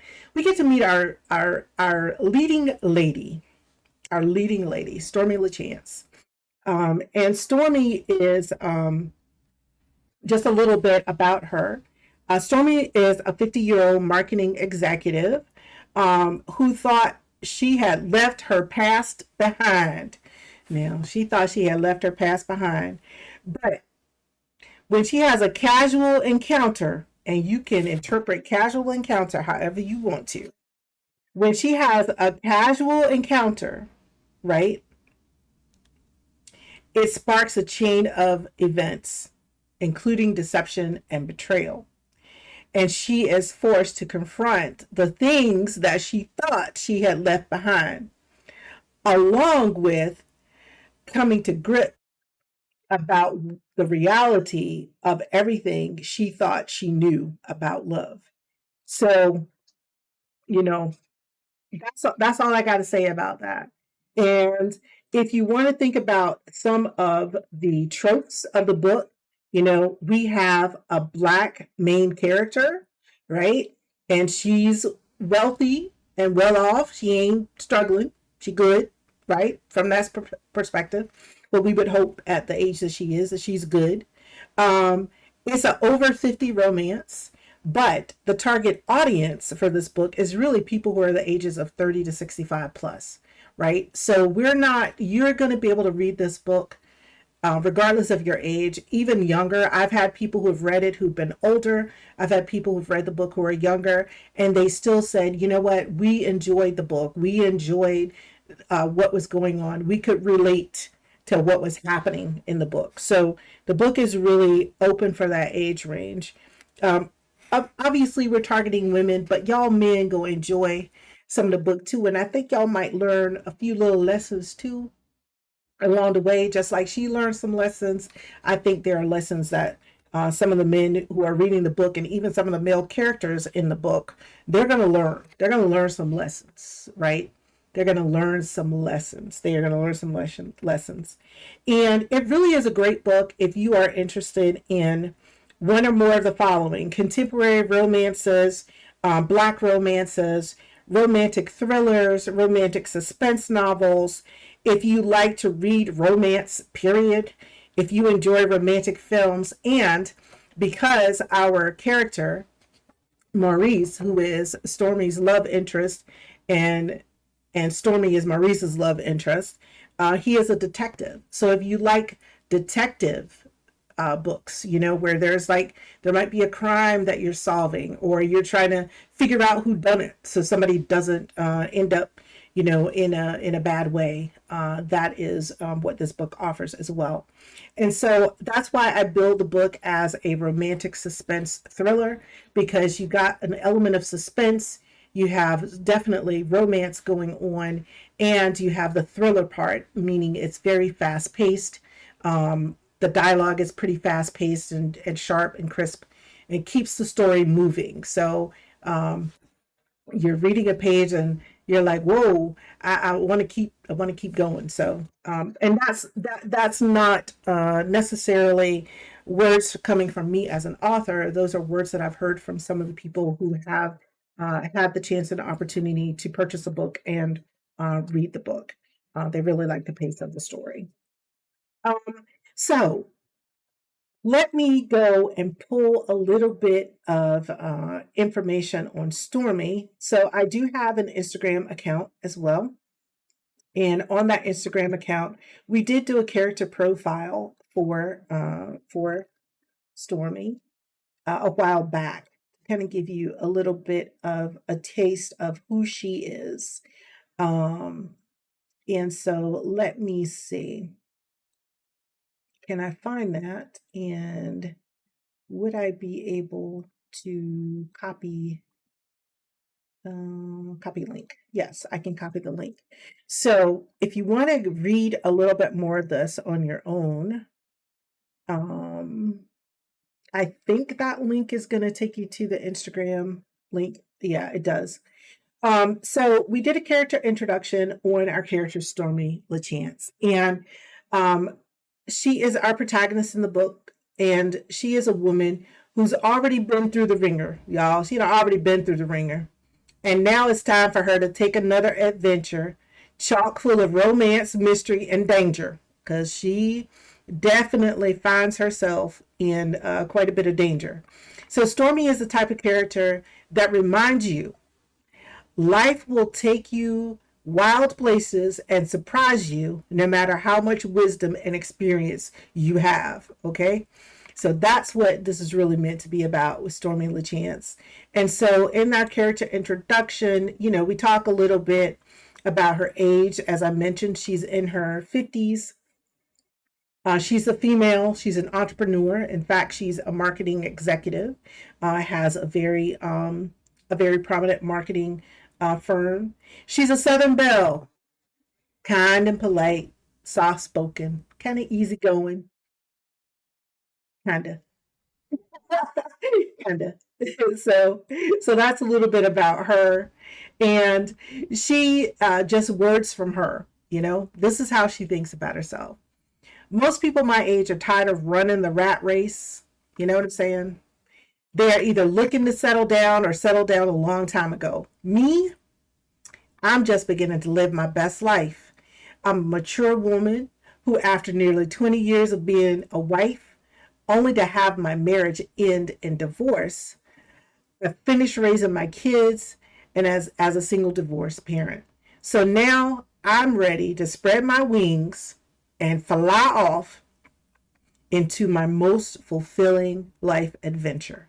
So if she were to characterize herself, those are Stormy's words, how she characterizes herself. And if you want to think about what kind of a person she is, she's an adventurer, she's reflective, she's a loner right now. She's a loner because, she hasn't been through some ish. And, so she's a loner. She's a geek. She loves to learn stuff. Very clever, very industrious. And she's a sassy hero. So confident, and this is where she ends up being. And we watch that growth of that arc of her. She's already confident in her work, but her growth as an arc, she becomes confident in love. She's unafraid to speak and live her truth. She's kind, yet unapologetic. Because a lot of times people think when you're kind, you're a pushover. But we're going to find that, as she continues to grow, as we continue to grow with her over these books, that she's kind and unapologetic. She knows what she wants and how to get it. And so that's really our character and what we'll see in this character arc with Stormy. And so, I talked about, she's going to have that chance encounter with a stranger. She's going to find herself in some mess, right? And our book is about, will Stormy find love again despite her age and despite the possibility that her trusting nature could cost her everything she worked so hard to rebuild. So that is really what Lucky Storm is about. It's introducing her as a character. She finds herself in a little bit of a conundrum, right? And after she's found herself in that conundrum, she's got to figure out how to work her way out. And that's where that resiliency comes in and that gumption, that I'm just not going to that you just do whatever you want to do. And we have a nemesis in this book. He not a nemesis. He just his name is Jack. I'll talk about Jack later on because every time I think about Jack, he pisses me off. Jack pisses me off. Yes, he does. Yes, he does. He is that one that is gonna make you mad, right? And there's a couple of other characters in the book that are gonna piss you off as well. So I'm gonna just let you know it's some people that are in the book not doing what they're supposed to be doing. So let me get a little bit of information just to give you about Maurice. I don't have a character profile for Maurice out there yet, but we will.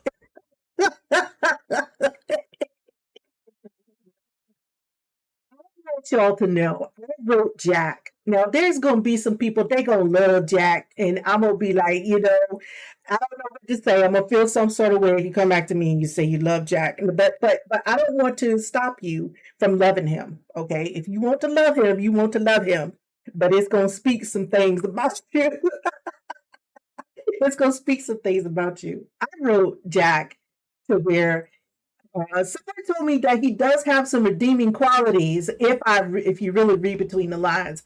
But my intention was not to write him where he had any redeeming qualities. It was really to write him where he was just bad to the core. Okay, he was just bad to the core. Mm-mm-mm. No hope, no hope for redemption for him. But if you like him, if you like bad boys, then Jack is going to be somebody that you're going to enjoy. Okay, you will enjoy it, man.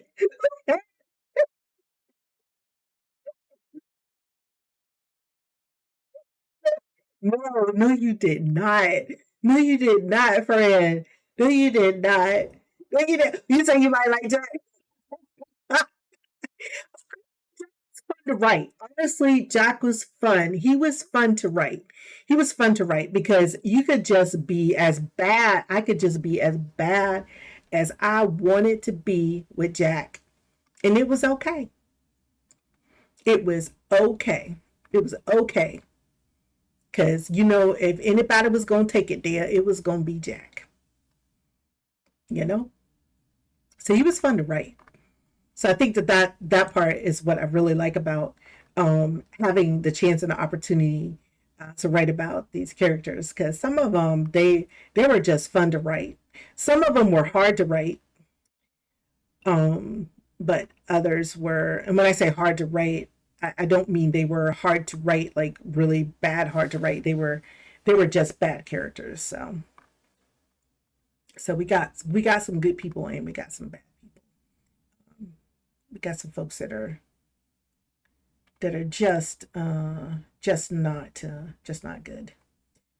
All right, so I'm going to open this. I'm trying to see real quick if I can give you a little bit of insight into Maurice. So Maurice obviously is a detective. He used to work in the FBI, so he's very well connected, and um, he really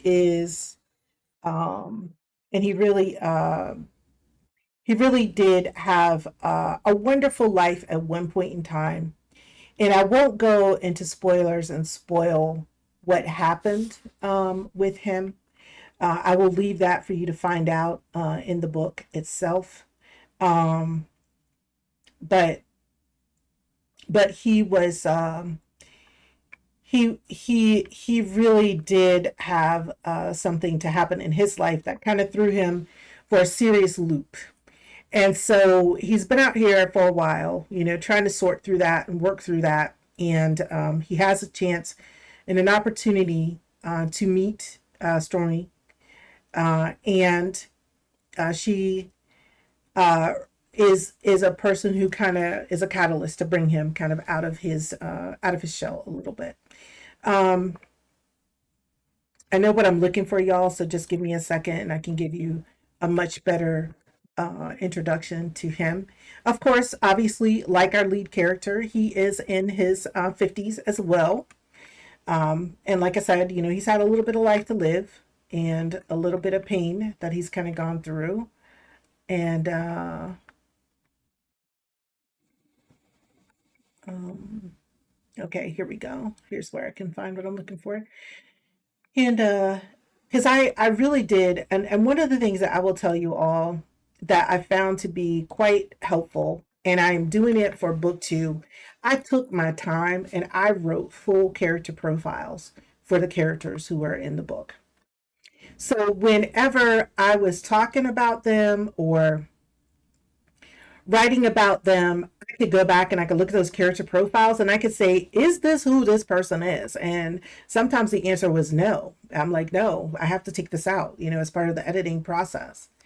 Um, uh-huh. Got angry with him and then I liked him again. Yeah, yeah, yep, yep, yep, yep. Some of the stuff you said about him had me weak. Some of the stuff you said about him had me weak. I was laughing my ass off. I was like, she is funny. But Maurice is our love interest. He is a sleuth. He is a detective. He's a skeptic. Mm. Um, like like um, like Stormy, he's somewhat of a loner. He's more of a lone wolf, right? So that's where his story begins, right? He's more married to his work than anything else. Um, Very few associates, very reserved, prefers his own company. So that's kind of like where we meet him. Obviously, he's a private investigator. He's got a good sixth sense about people. Typically, he knows when something's not quite right or when someone may not necessarily be telling him the truth. Nothing more than we would expect from somebody who is a detective or a private investigator.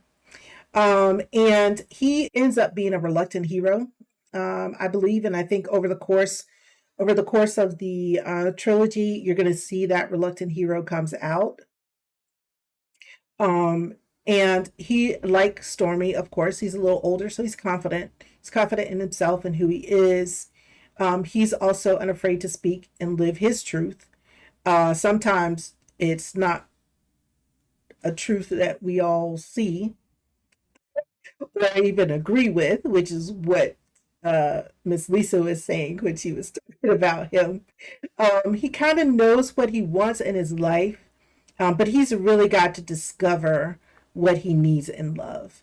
And so that is really key for him. So, as I said, he's in his mid 50s. When you think about his personality, he's very straightforward. You're also going to find that he's creative, he's passionate, um, trustworthy, question mark, persistent.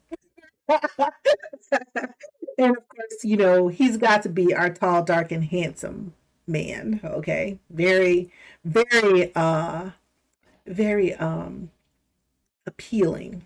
He's easy on the eyes. He's very easy on the eyes, as we say. So I won't go into too much more about him. Um, but he's really got to figure out how to reconnect with the world after he's gone through what he's gone through. And Stormy is going to really help to pull that out of him.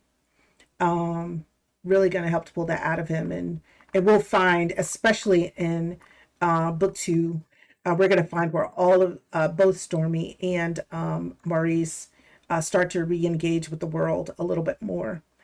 So we're going to expand the world a little bit, introduce some more characters as part of their lives, and watch their expansion and their growth. And I think that's really, if I were to talk about the entire series, my goal was to start.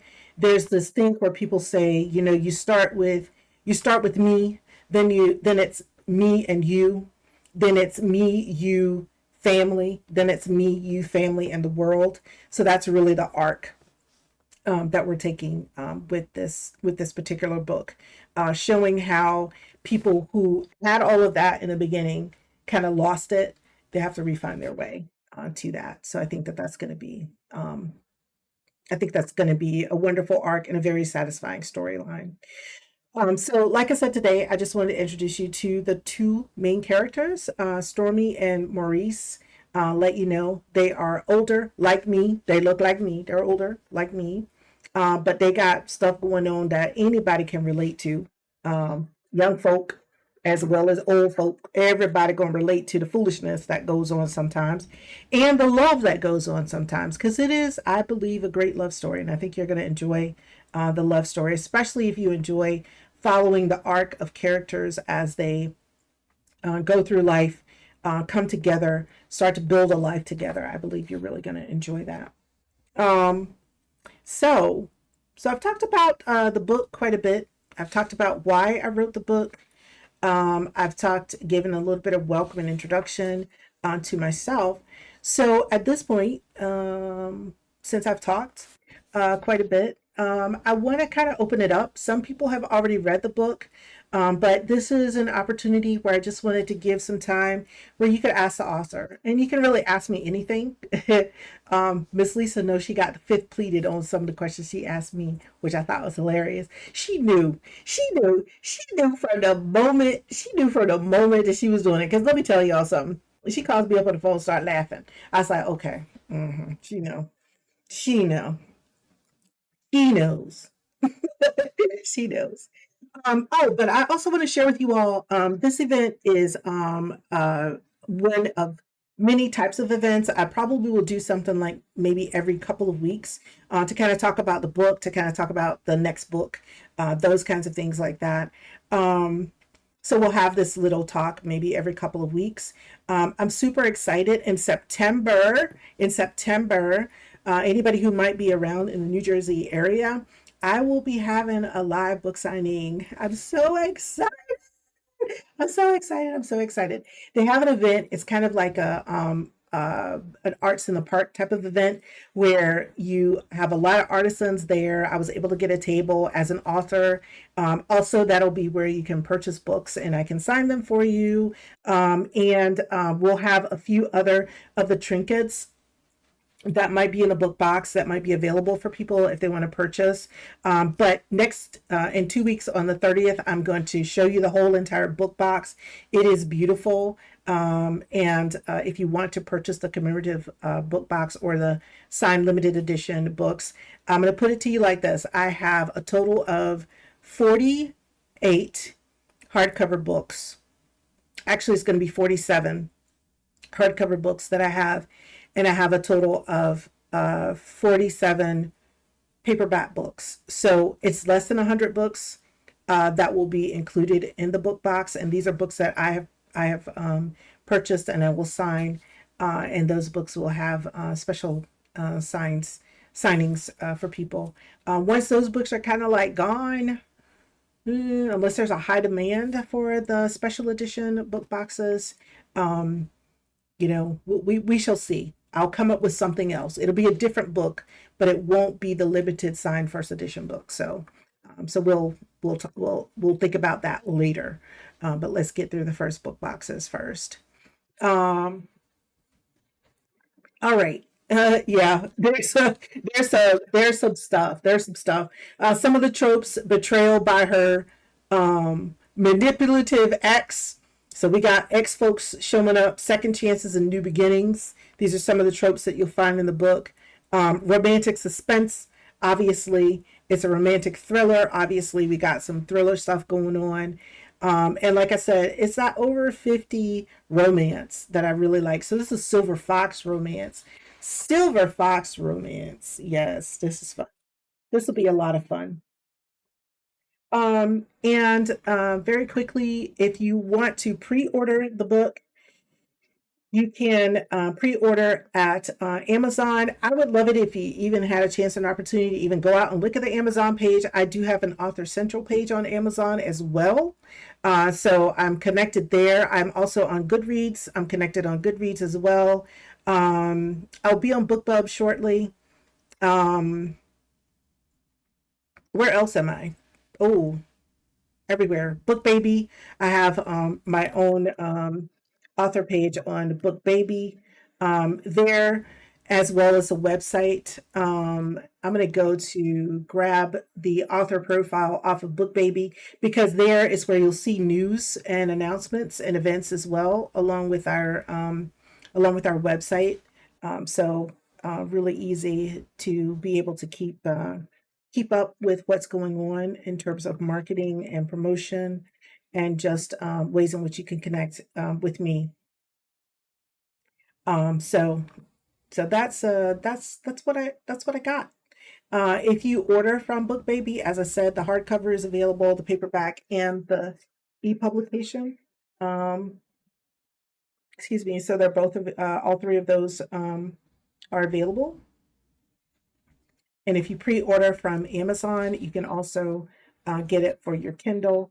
I'm also pre-order on Barnes and Noble, Walmart, several other big distribution places. So we're a lot of places. You can lots of ways in which you can go about purchasing the book if you would like to purchase the book.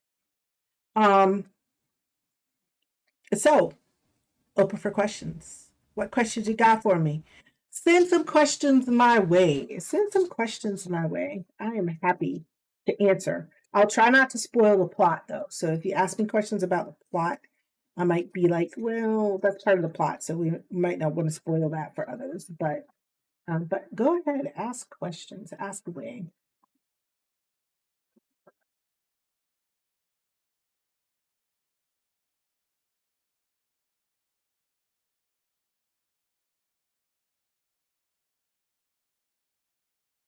Okay, books and movies that inspired this book. Well, um, so when I had this book looked at by some editors, it's going to be interesting. Some of the books that this felt similar to was like Girl with the Dragon Tattoo, was one of the books that was mentioned. Um, from that thriller aspect of it.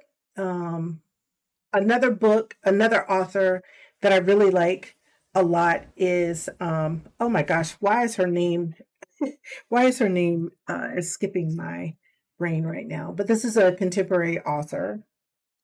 Um Frida McFadden. I think I have her listed on the bottom of my um on the bottom here with a couple of books that she's written. Kennedy Ryan, who is a also a very hot contemporary writer of contemporary romance for African Americans. I love reading her books. I really enjoyed a book called The Changeling, which was a urban black urban fantasy horror kind of book. I really liked that. So there were some influences that came from that. And I really enjoyed, yeah, McFadden. And I really enjoyed the story that was told by Taylor Jenkins Reid in The Seven Husbands of Evelyn Hugo. So I really enjoyed that. And that's why I have some of the books down that our community recommends. I've always been a reader of Nicholas Sparks books. So he has been someone that I really enjoy books from. And James Patterson, when we talked about the thriller part, James Patterson, especially the Alex Cross series, um, was really something that I enjoy as well as an author. We could talk about the big giants like Steven Spielberg and all those other people. Not Steven Spielberg. I know what I'm trying to say.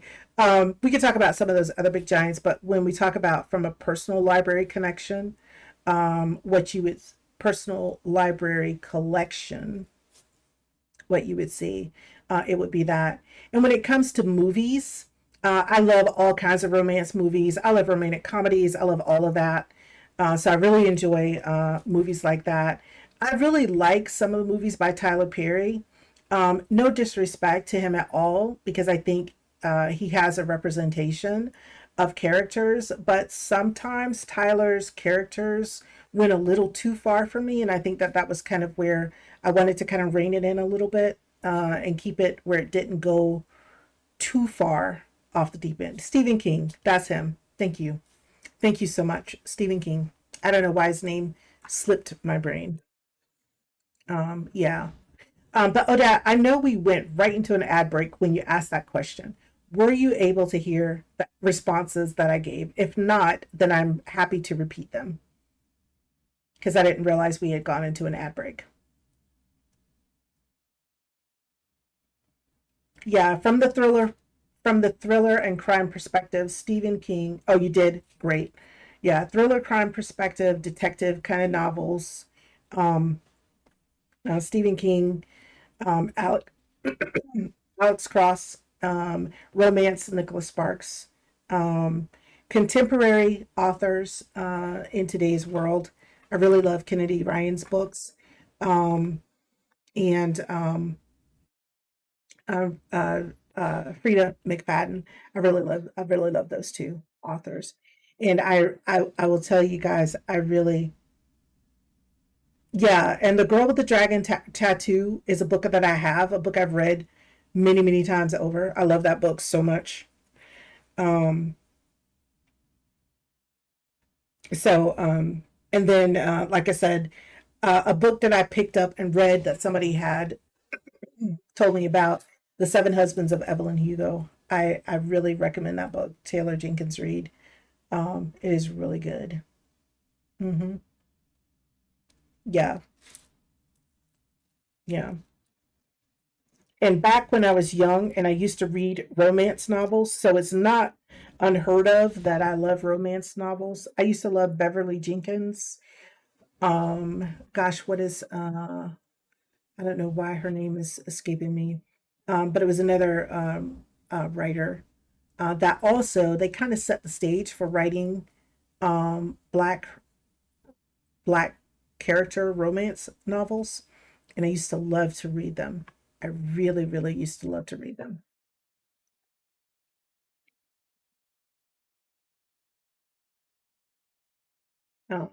Yeah, used to love that.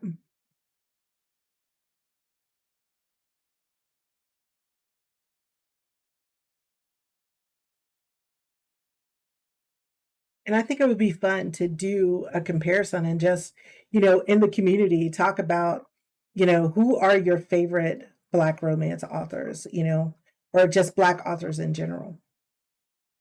That would be fun. That would be fun to really talk about, I think.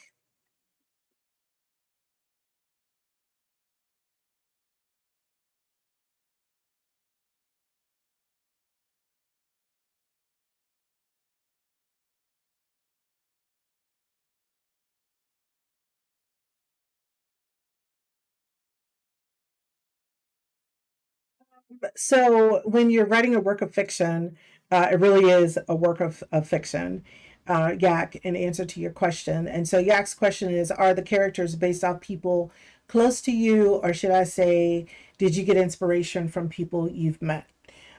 So as an author, we always say, write what you know.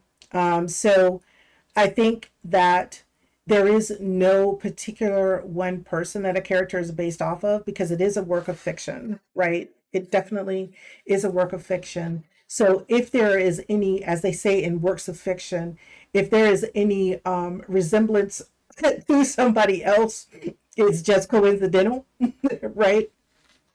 I think some of the storylines and how the story is driven is certainly taken from inspiration of just an amalgamation of just living for 50 some odd years and experiencing things and seeing things. But there isn't a particular person that characters are based off of.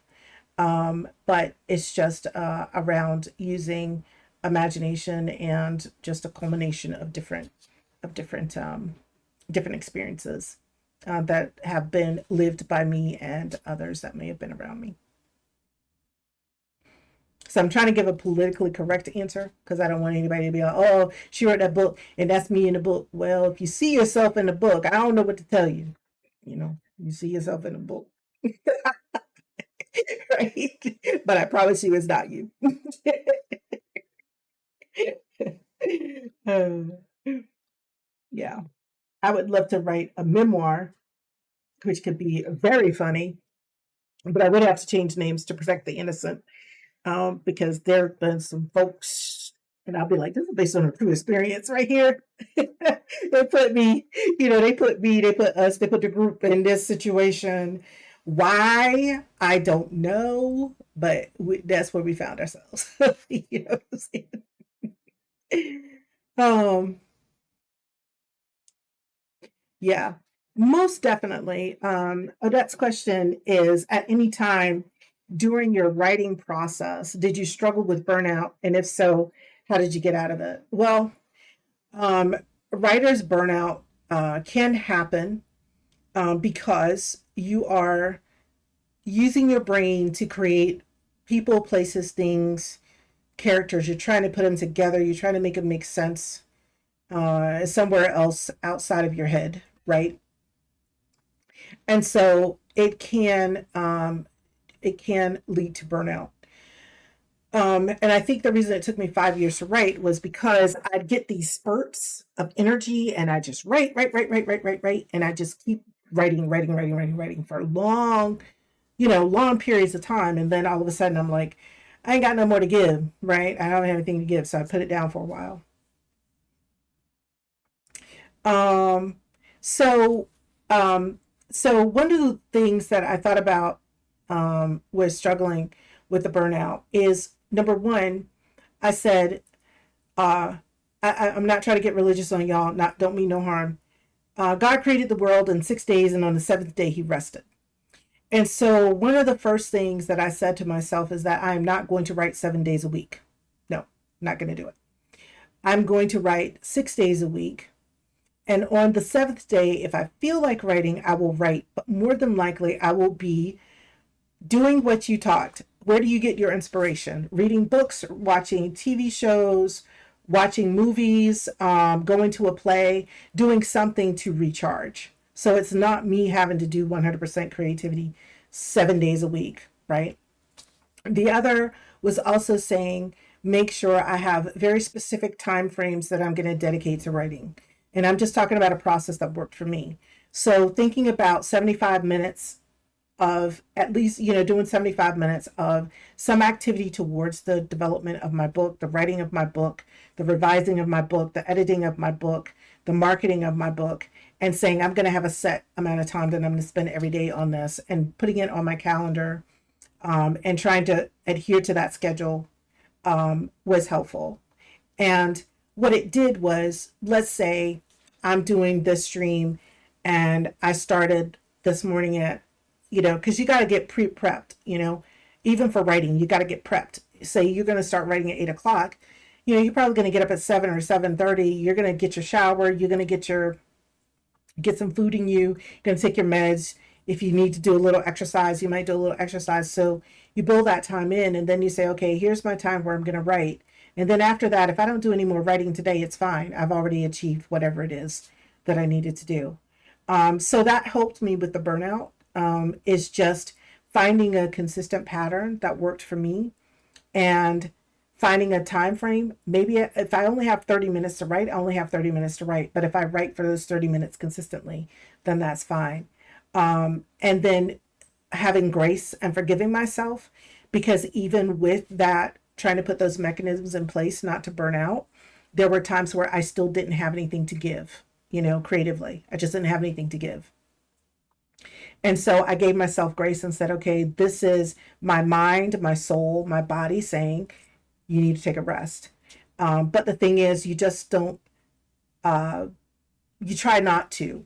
And that was where I found having the writing channels or having some sort of accountability in place, made me feel like, oh, I need to get back on, I need to get back in stride, right?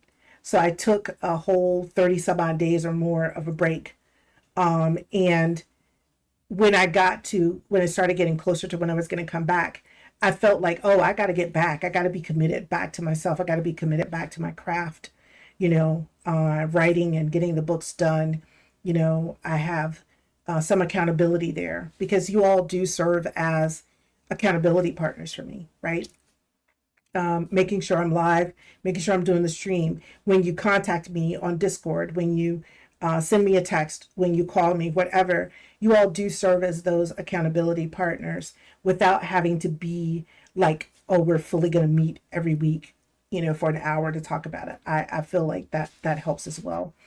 So when I feel like I just don't want to move, I don't want to move forward, I'm kind of burned out, I get some encouragement from that accountability, from those accountability partners as well. So I hope that answered your question. I believe every writer or author struggles with periods where the creativity is just not there. And so, as I said, to me, I feel like that is the universe's way of saying, take a break for a little bit and come back. Um, so you have that freshness.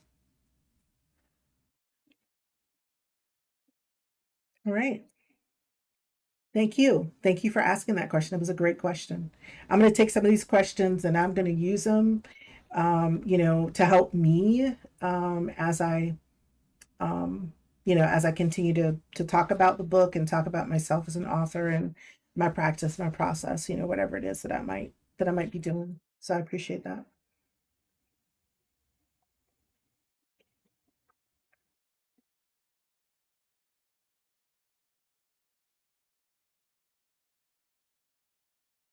So, are there any other genres that would you would like to explore in the future?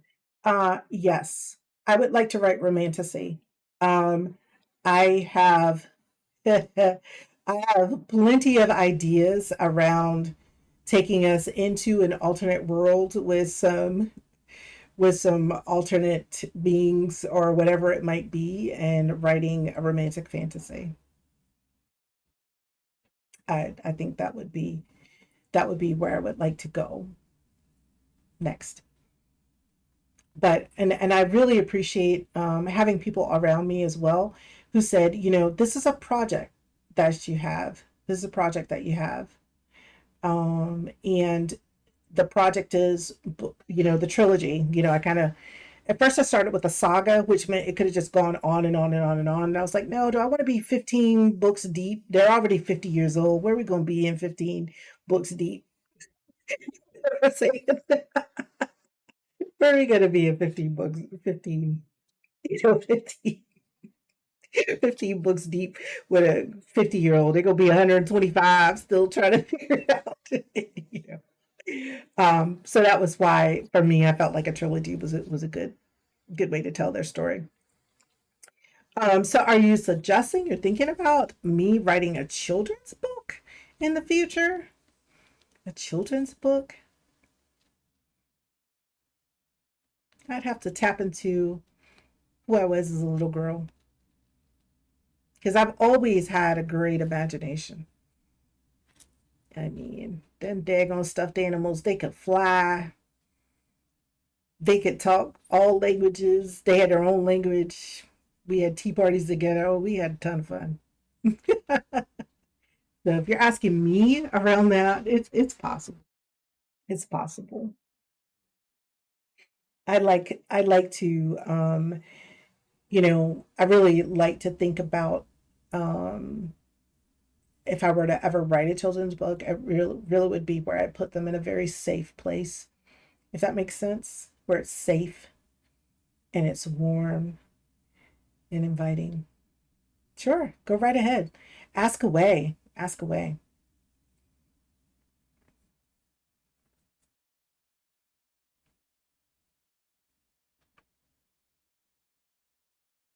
Am I proud of myself for achieving my dream?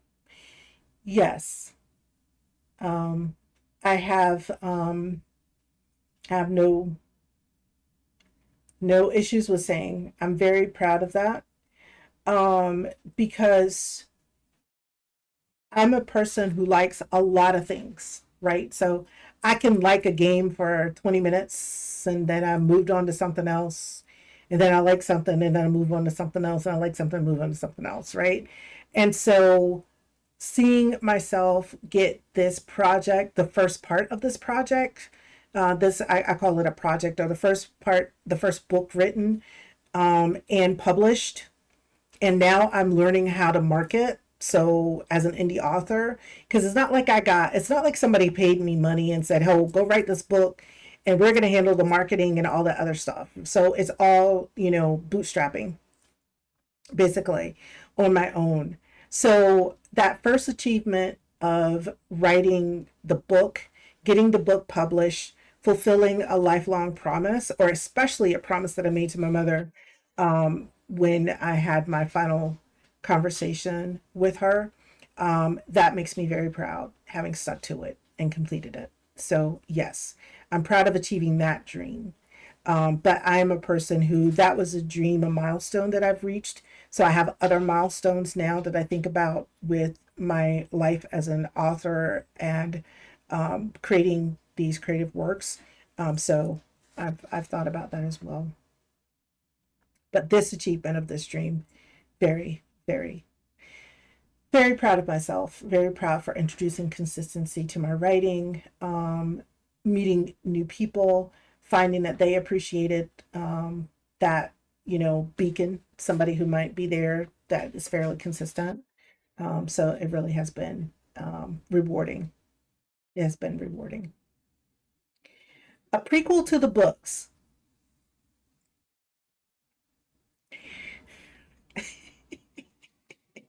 Y'all want me to go back? It talked about how Stormy really showed out in her 20s and 30s.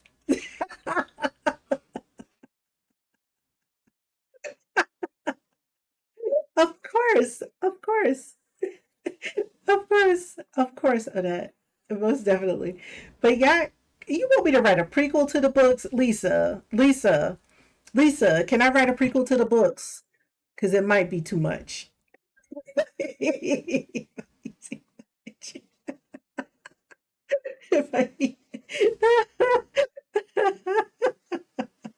Yes, they were very awesome questions. Thank you so much. Thank you so much, Odette. And I hope that I was able to answer them for you. And I appreciate you for understanding. You know, it's ask the author. So as I said, you could ask me anything. Um, and I just make the joke. I don't promise I'll answer, but you can ask me anything.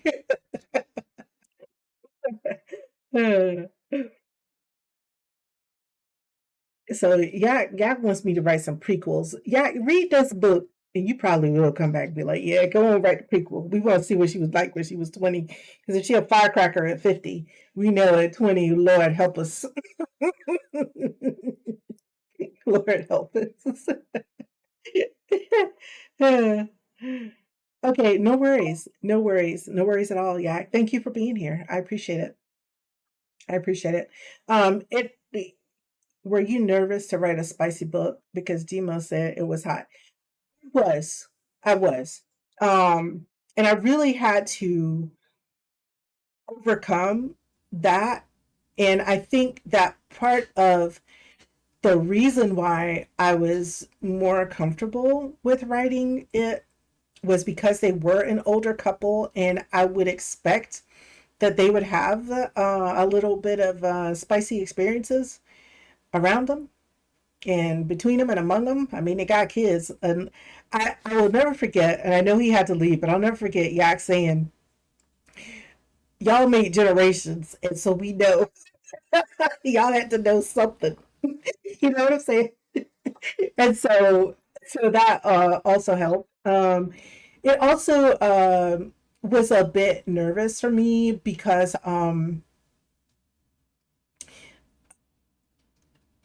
in my professional life, that probably isn't something that people would ever think or see.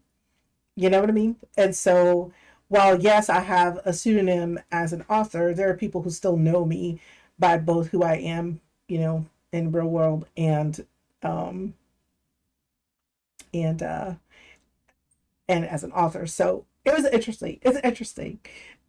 It's just going to be interesting to see the reaction of some people um, to it. And but I'm fully prepared for it, and like Stormy, unapologetic. I mean, it is what it is, right?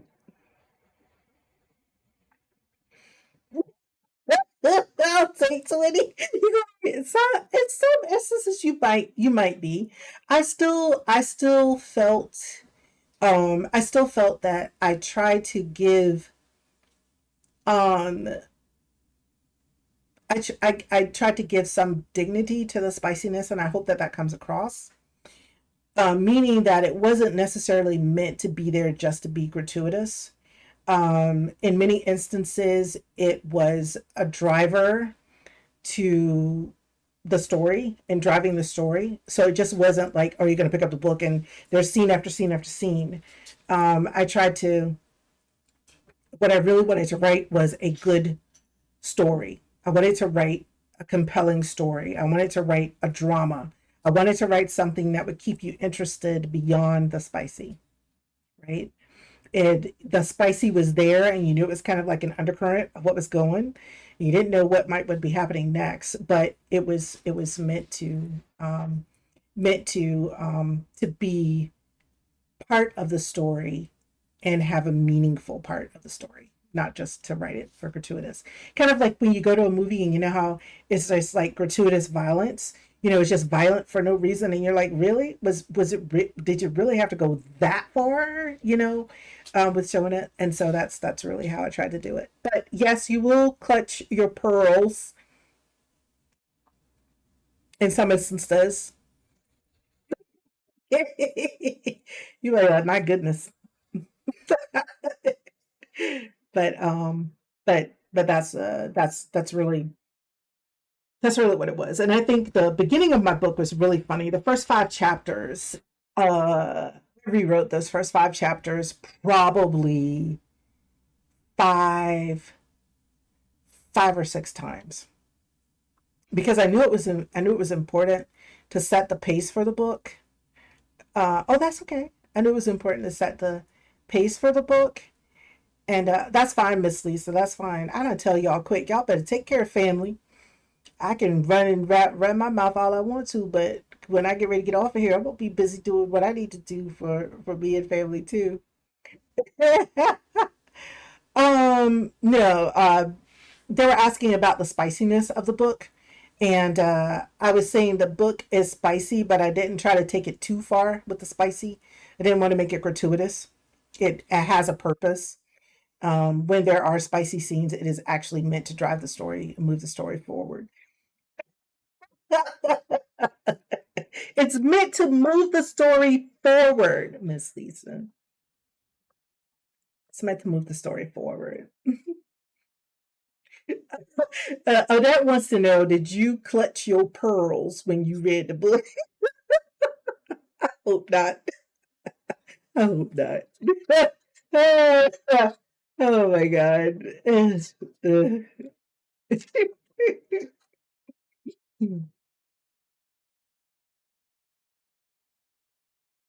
So the thing is, now I got to come up with more creative ways for spiciness. Yeah,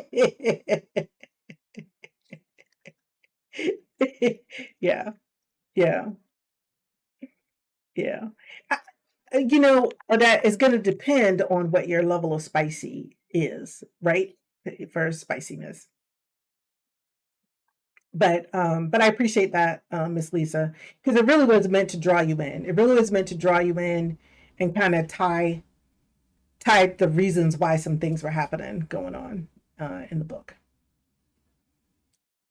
But that damn Jack. That's all I gotta say. Jack is only good for words on the page. Okay, he is just good for. That's all he's good for. He's good for nothing. He's just some words on the page. You know what? I don't know what be wrong with Jack.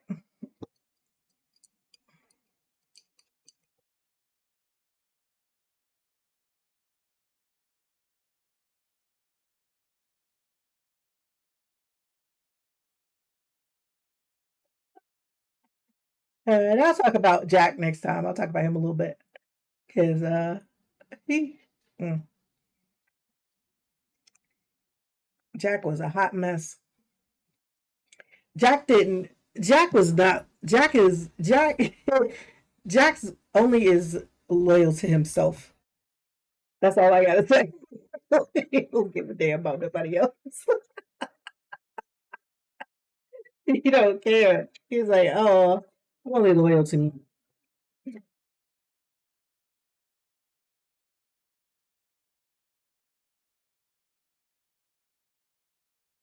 Um, yeah. So I got a few more. This man is a trip, but he knows what buttons to push. He does. He knows what buttons to push, and that's why he was a great villain. That's why he was such a fun villain to write because he knew what buttons to push. He knew what to do. He knew how to get under people's skin. I was like, that's why he was fun to write. You know what I'm saying? He was just fun to write. But definitely, uh, like, so Odette said, should I have a fan while reading it? Well, sometimes I had to have a fan for myself.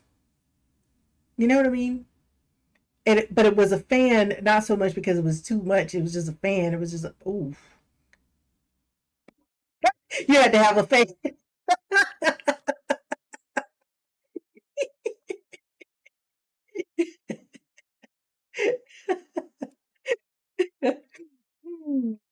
Like I said, there are going to be some people, they're going to be like, no, not the one who's sitting there looking like the principal all day, writing some stuff like this. Not that one. Not the one who, like, looking like she's serious all day long. But even those in my professional life who know me, sometimes they'll get out of the meeting and they were like, "What was going through your head?" Because and it wasn't spicy. It was just so people were saying some stuff, and I'm sitting there with the straight poker face, basically, and they were like, "How did you keep a straight poker face?" I said, "Because in my mind, you should have heard my whole rendition of it."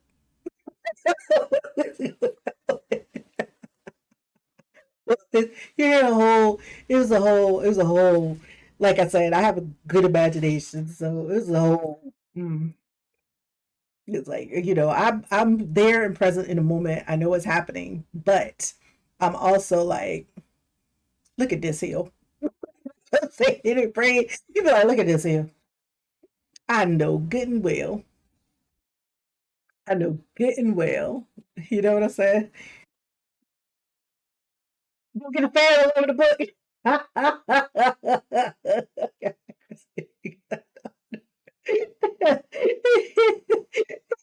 Hey, Siobhan, how are you? Welcome in. Welcome in, big sis. Welcome in. Welcome in. Welcome in. I've been doing a little bit of a book promo today, and people have been asking me good questions. So, you know, big sis can let y'all know. One of the questions was, is it spicy? I'm like, I don't know. I don't know. Is it? All right. Thank you so much, Lisa, Miss Lisa, for doing that shout out for Big Sis. I just love puzzles. Extra, extra, read all about it. Gma, the speed puzzling sensation, is sitting in the hot seat with their latest 1,000-piece whodunit. This former comedian is cracking jokes and cracking puzzles at lightning speed. Don't miss the show, folks. It's a real humdinger. Yes. So definitely for those of you all who are here, don't let it fool you that her name is I Just Love Puzzles, and you think you can be over there watching somebody put some puzzles together and it's boring. It is a lively, wonderful show. Gonna have you laughing. Sometimes gonna have you crying. Good music, good jams. It is a lively time. I never thought, I never thought that I could see somebody doing some puzzles and make that so much fun, but definitely. I just love puzzles and her entire community. It is like meeting up with friends. You sitting in the living room with them, and y'all just sitting there having a good time. So that is an awesome stream. It is an awesome stream.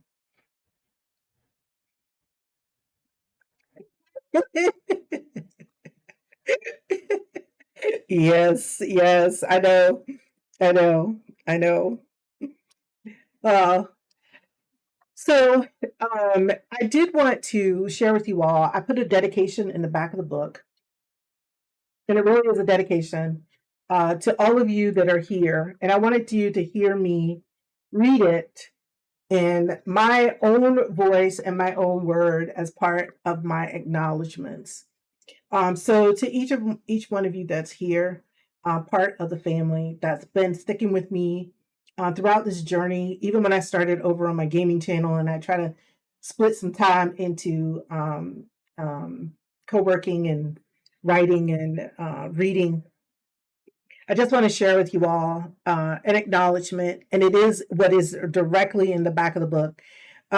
Much gratitude to all of my family and friends for your unwavering support. A special shout out to my band of sisters, a remarkable group of women who are always there for me, especially during tough times. I owe so much of my success to you. A big thank you to the dedicated writers and readers who join me live for daily writing and productivity sprints. Your support means the world to me. Thank you to the beautiful Gabe. When y'all look at the cover of this book, Gabe put her foot, if you open up the whole book, you'll see Gabe put her foot in the design of our book cover. So this is an original piece of artwork. It is not something generated with the cheap, well, generated. It is someone who really put some thought into the character, from the choice of colors to the choice of fonts. She even captured the essence, and I'm going to challenge you all that read the book to tell me where you find the butterfly. because you all know that butterflies are a huge part of who I am. I always say when we come together, we're a kaleidoscope of butterflies. So in this book, you will find a butterfly. And there are some references. There will always be a reference in the book somewhere, a scene or something where butterflies will be important. So she really captured the essence of the book, E.K. Rose, the colors, the idea of the storm, her hair being the storm. I mean, it is just amazing what you did there. Anyway, let me get back to reading the acknowledgments. Thank you to the beautiful Gabe who created the original artwork for the book. You captured the essence and soul of Stormy LaChance. Your talent is immeasurable. And together, we create a positive space where productivity happens, we uplift each other, goals are met and celebrated, and friendships are forged and strengthened. Okay, so thank you all. That is my acknowledgement to you all for your support. I put that right in the book. As I said, when I wrote this book, this is a series. This first series of books that I write is going to be highly personal. It's going to be very highly personal. There's going to be a lot of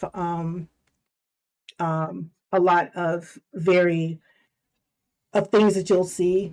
Other books that come along. It might be like somebody else did the artwork for the book, but this set of books is going to be very personal in many many ways because it is the culmination of a lifelong dream. So here's the paperback version. I believe G-Mom was sharing this with you all. So this is the paperback version of the book. Very nice. And this is the hardcover. I think the artwork really pops on the hardcover. So anyone who purchases the hardcover, I believe you're really going to really be very pleasantly surprised with that. To some of you here, I will reach out to you and I will let you know. We are working on a limited special edition signed gift box for you. The materials are coming in slowly because y'all know with tariffs and trade embargoes and all other kind of stuff going on, it takes forever now to get things that used to didn't take a long time to get. So we're pulling all the pieces together, and I'm hoping that on the 30th, I will be able to share with you what the book box itself looks like. You've seen the books themselves, but you'll see the books and a couple of other items that come with that. And for a group of you, I'll be reaching out to you. I will be sending you the hardcover book box. And then there will be books available for people. Uh-huh. Yeah. And there will be some additional book boxes available for folks as well. Yeah, it is. I just had like a shipment. I was supposed to have gotten something Wednesday.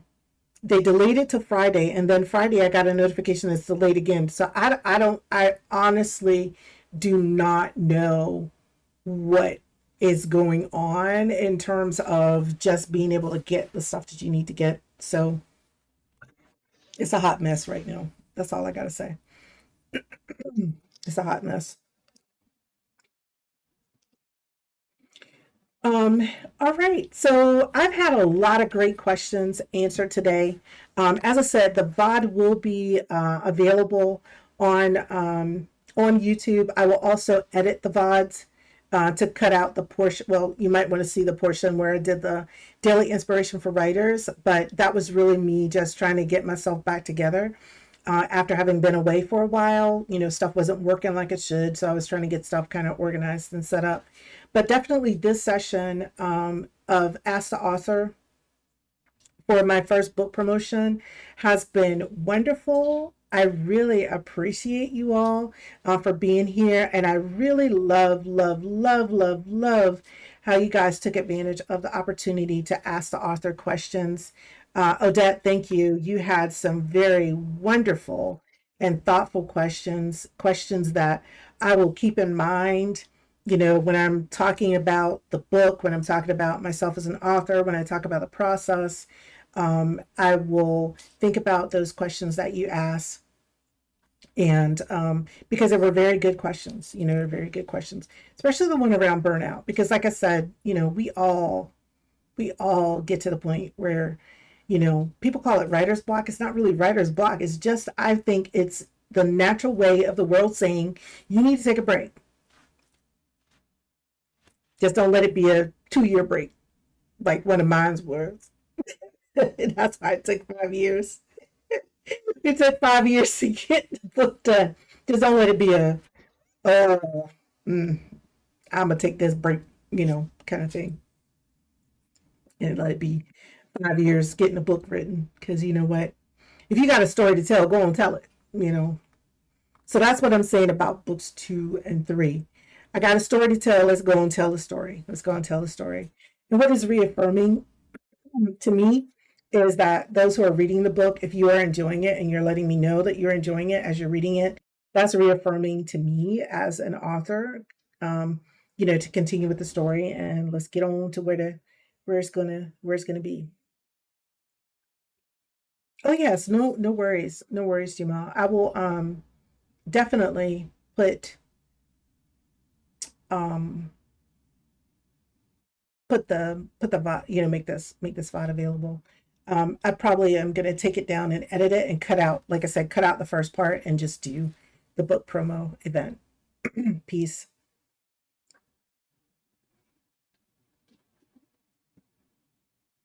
But so before I get out of here, I just want to give you all an update. I was supposed to have surgery about 3 weeks ago, and unfortunately, I ran into a challenge. And I've been on a side quest with my doctors, and that side quest was really related to my heart. And I think I have talked about this over on my other channel, and I'm going to talk about it here. Heart disease is something that is a part of my history, and obviously some parts of my family history. I won't go into a lot of great details about it because I do try to preserve my thoughts about other people and their experiences and allow them to talk about their experiences themselves. But I am going to talk about my own personal experience. So, my challenge is around my heart. Um, of course, I had an abnormal EKG, which was not abnormal for me. I don't think there's ever been a time in my life that I've ever had an EKG that wasn't abnormal. However, this time around, um, because I was going to have surgery, the doctors wanted to be a little bit more precautious. And so I ended up with a very good cardiologist. He gets on my nerves sometimes because he's a little smart ass, but I ended up with a very good cardiologist who really took the time to run a huge series of tests. Thank God for having good insurance. So I'm not thousands of dollars in debt because a lot of these tests were thousands of dollars. So we got through, and I had a chance to meet with them yesterday. So everything else checked out pretty good, except for one thing. They believe that I'm going to have to go in for a procedure um, on my heart. It's expected to be out of office. I'm not out of office. Uh, what you call it when you're in the outpatient. Is expected to be an outpatient procedure, um, and it should not be have me down for a long period of time. But we're going to go in and do some corrections on the heart. Heart is essential. So we're going to do that first, and then after we do that, then I should be cleared for the surgery that I needed to have, that I've been needing to have now for about a year or so. So we'll get that done. So I always say, um, we have plans, and then the universe, God, whatever you want to accept as that, also is out there looking out for us, and they have some plans too. So I never would have realized that I needed to have a heart procedure if I hadn't gone through the process of having yet one more abnormal EKG, and then having someone really follow through and say, look, understanding your history, understanding your family history, let's take this a little bit more seriously than it's just a glitch with the machine. And so as a result, I'll be getting some much needed medical care. And then after that, I'll recover from that, recuperate from that, and then I'll get the surgery scheduled that I need to have scheduled. So that's where we are. We went down the side quest. Anybody who plays games, you know, you got the main story and then you got the side quest. Well, we ended on the side quest, and we found out on the side quest that there's some things we need to take care of before we can get back to the main story. So I'm happy to know that I'm doing well, and hopefully, once all of these things are, in place, I will, be able to be a lot more active than I have been able to be in the past. And also, just be in a healthier position. So that's where we are. But I wanted to give you all that update. It has been disappointing because I delayed some book promotions. I delayed a whole bunch of stuff, around a specific date that we had set for the surgery, but that date is come and gone. We're on a different path now. So what I had to do is really spend some time. So I went ahead and stayed off stream so I could spend some time recalibrating, re-looking at how do I go about book marketing, how do I get myself positioned so I can hopefully capture some of the holiday sales that are coming up for both Christmas and Valentine's with this particular book, and also be able to have the time to write book two so we can get it out hopefully around the same time we got this book out this year, be able to get book two out next year around the same time. So that's where we are. And I wanted to be transparent with you and just give you an update on that. And thank you again to everybody for your prayers, for your support. I'm still in the mixes trying to get it together. But I appreciate you, and I appreciate your concern. I appreciate you checking in on me. As I said, this is a wonderful community. We may be tiny, but we're mighty, and I love that. And I appreciate all the love and support that you all have for me. So with that, I am at my time that I had scheduled for today. I will leave the door open in case someone has a final question or a comment or something that they'd like to share with the community. And once again, thank you so much for your support. If you want to pre-order the book, if you'd like to get it from Amazon, you certainly can. Amazon now has available for pre-order the ebook, the hardcover, and the softcover edition. But if you want to get it right away, you can go buy now. Again, my publishing partner is BookBaby. Y'all, I did not even realize that BookBaby was out there tweeting about my book. They were out there putting my book on Instagram. They done throw the book on Facebook. They were out there marketing my book for me, and I didn't even know it because we are 50-50 partners. And so my success with the book is success for them. And it's wonderful to have a true partnership in that regard where someone realizes that, hey, these are indie authors. They don't have, the big marketing and promotions that some of the big book companies have. And so it was really good when I went out there and I finally got back on social media yesterday. You'll start to see me have a lot more posts and things that I'm doing on social media. When I got out there to really look and say, hey, while I was trying to figure things out, they were also helping to promote me as well. Yeah, they included me in their newsletter. They had posts on the Instagram page, posts on the social media sites. I don't know about TikTok. I haven't gone and looked to see if they did anything on TikTok yet or not. I know Book Talk is really big for romantic authors as well. So, and indie authors. So I'll have to look and see. But they had something for me on Twitter, Blue Sky, Instagram, Facebook. So when I went out there, I really was starting to see it because I was trying to figure out where I was getting just traffic from, right? I was like, where's this traffic coming from? And I found out they were out there doing the thing. And so we're partnering together again. We should start seeing Tuesday, Wednesday, you should start seeing some more formal ads for the book coming out as well. So really, really good. Um, so I'll say this, my friend put her foot in this book. All right, so here's your testimonial, y'all. Here's your testimonial from Miss Lisa Boss. Miss Lisa Boss said, I'll say this. My friend put her foot in this book. The book is very good. Yes, I did clutch my pearls, my earrings, my nose ring.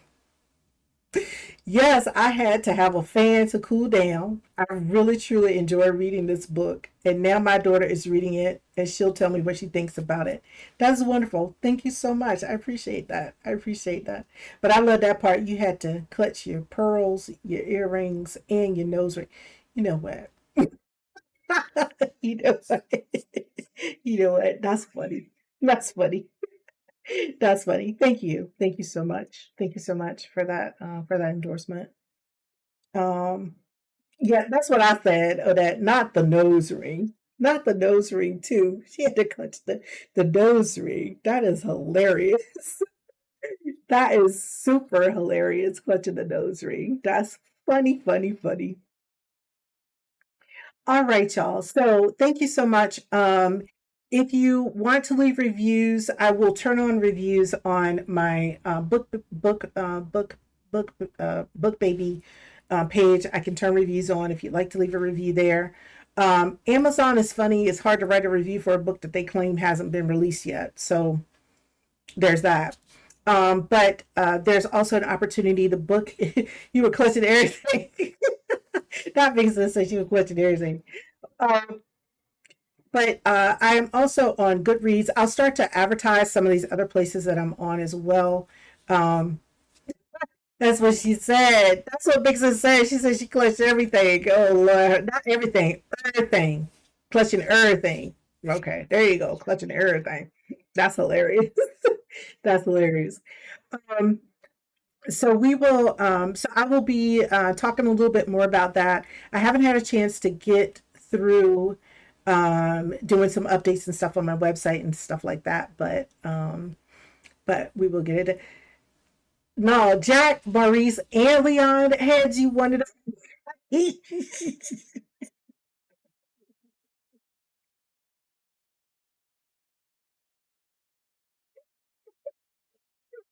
Lisa told me she was sick of Maurice.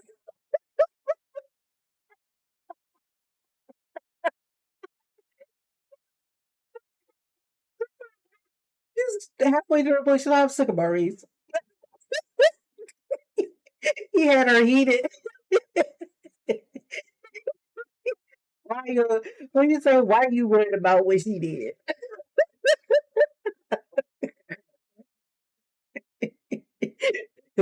yeah,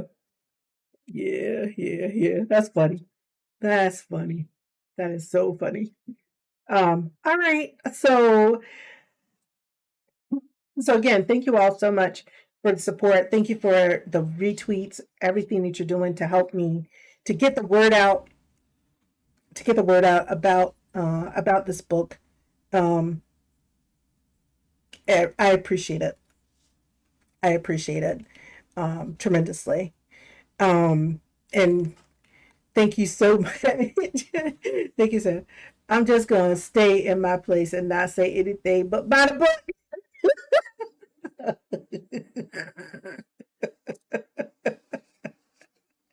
All right. All right, Mixes, you can say whatever you want to say. You can say whatever you want to say. It's perfectly fine. It's perfectly fine. But I appreciate that.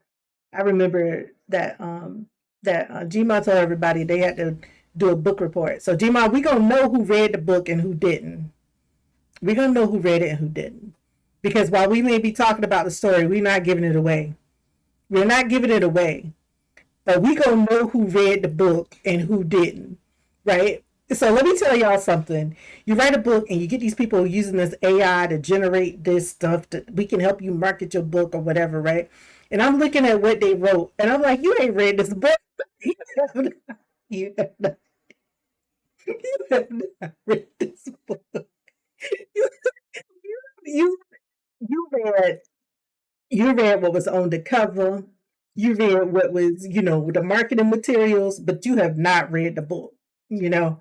And sometimes I don't want to open up a conversation with them, but sometimes I wish I could open up a conversation with them and ask them something that I know didn't happen in the book and see how they respond. You remember how Jimmy Kimmel used to go out on the street and just ask people questions?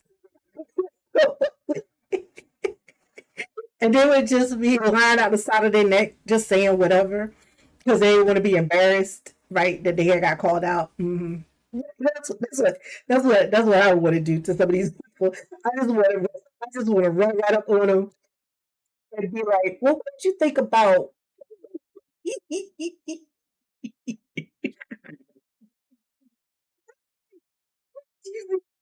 What did you think? What did you think about XYZ? And they'll start telling you something, and you be like, "They is making up stuff because ain't none of that happened."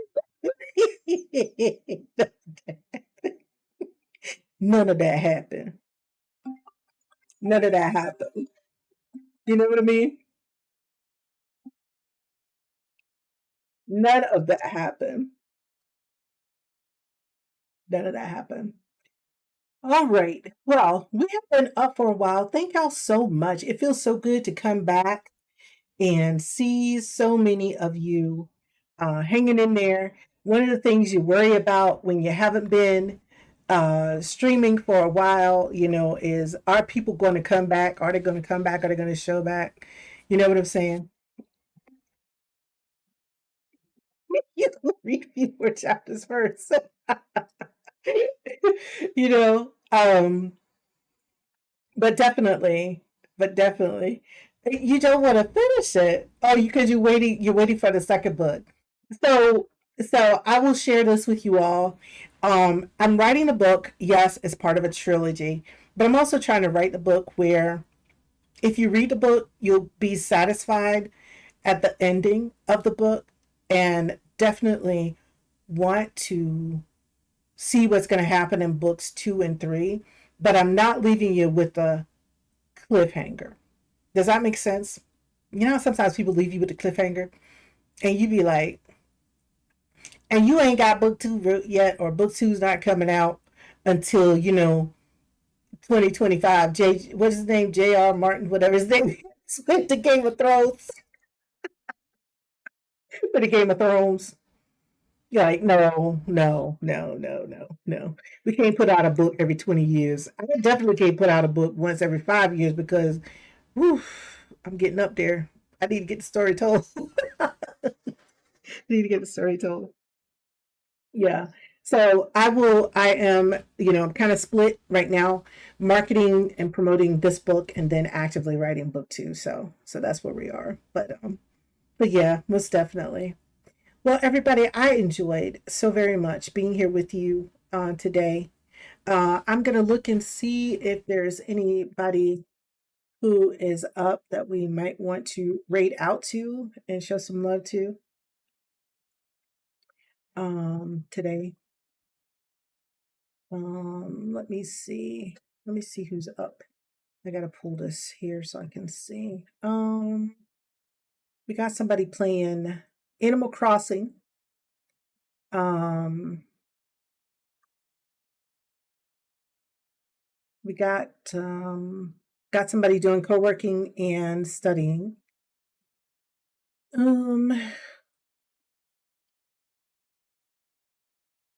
so y'all tell me, what do you want? Do you want to go watch someone play a video game, or do you want to go to um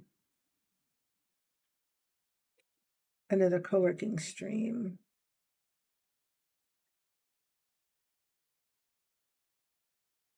Y'all let me know.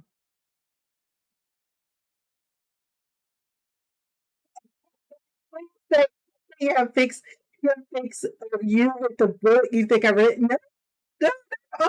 That's fine. I love that. I love that. I love that. I love that. I love that so much. I love that so much. I love that. I love to see that. I will tell you all, as authors and writers of creative work, we love to see people who are excited about the work that we've done. We really love to see that. So, any kind of picture like that, send it our way. It's wonderful. It's wonderful to see. Wonderful to see how much our readers of our work enjoy the books. So that's awesome. I think that's exciting. That's truly exciting. Okay, you want to go to Chi Chi? All right, so we'll go watch Animal Crossing. I think you knew exactly who I was talking about. So before we go, I'm going to do a Frosty shout out for wait, I can do a raid. If I do raid, um,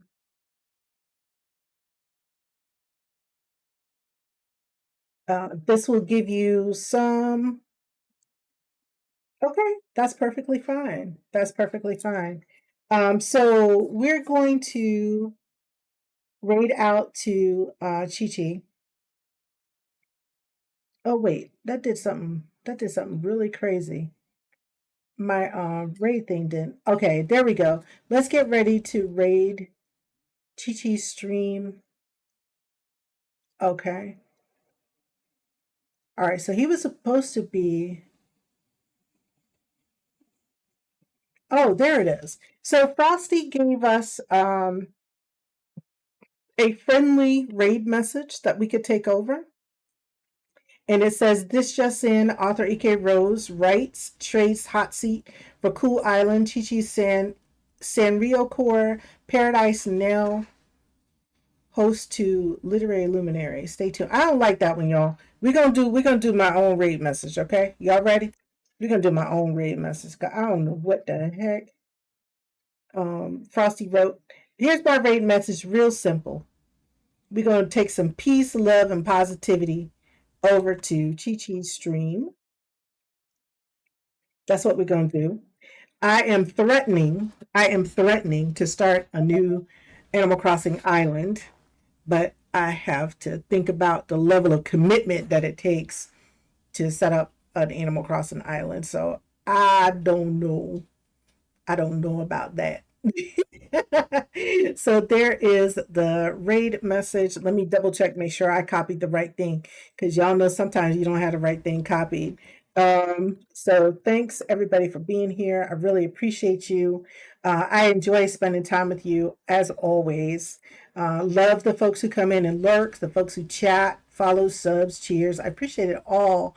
I appreciate it all. And I hope to see you again soon. I will be back on this channel on Monday morning. We're going to start working again through our morning daily inspiration for writers.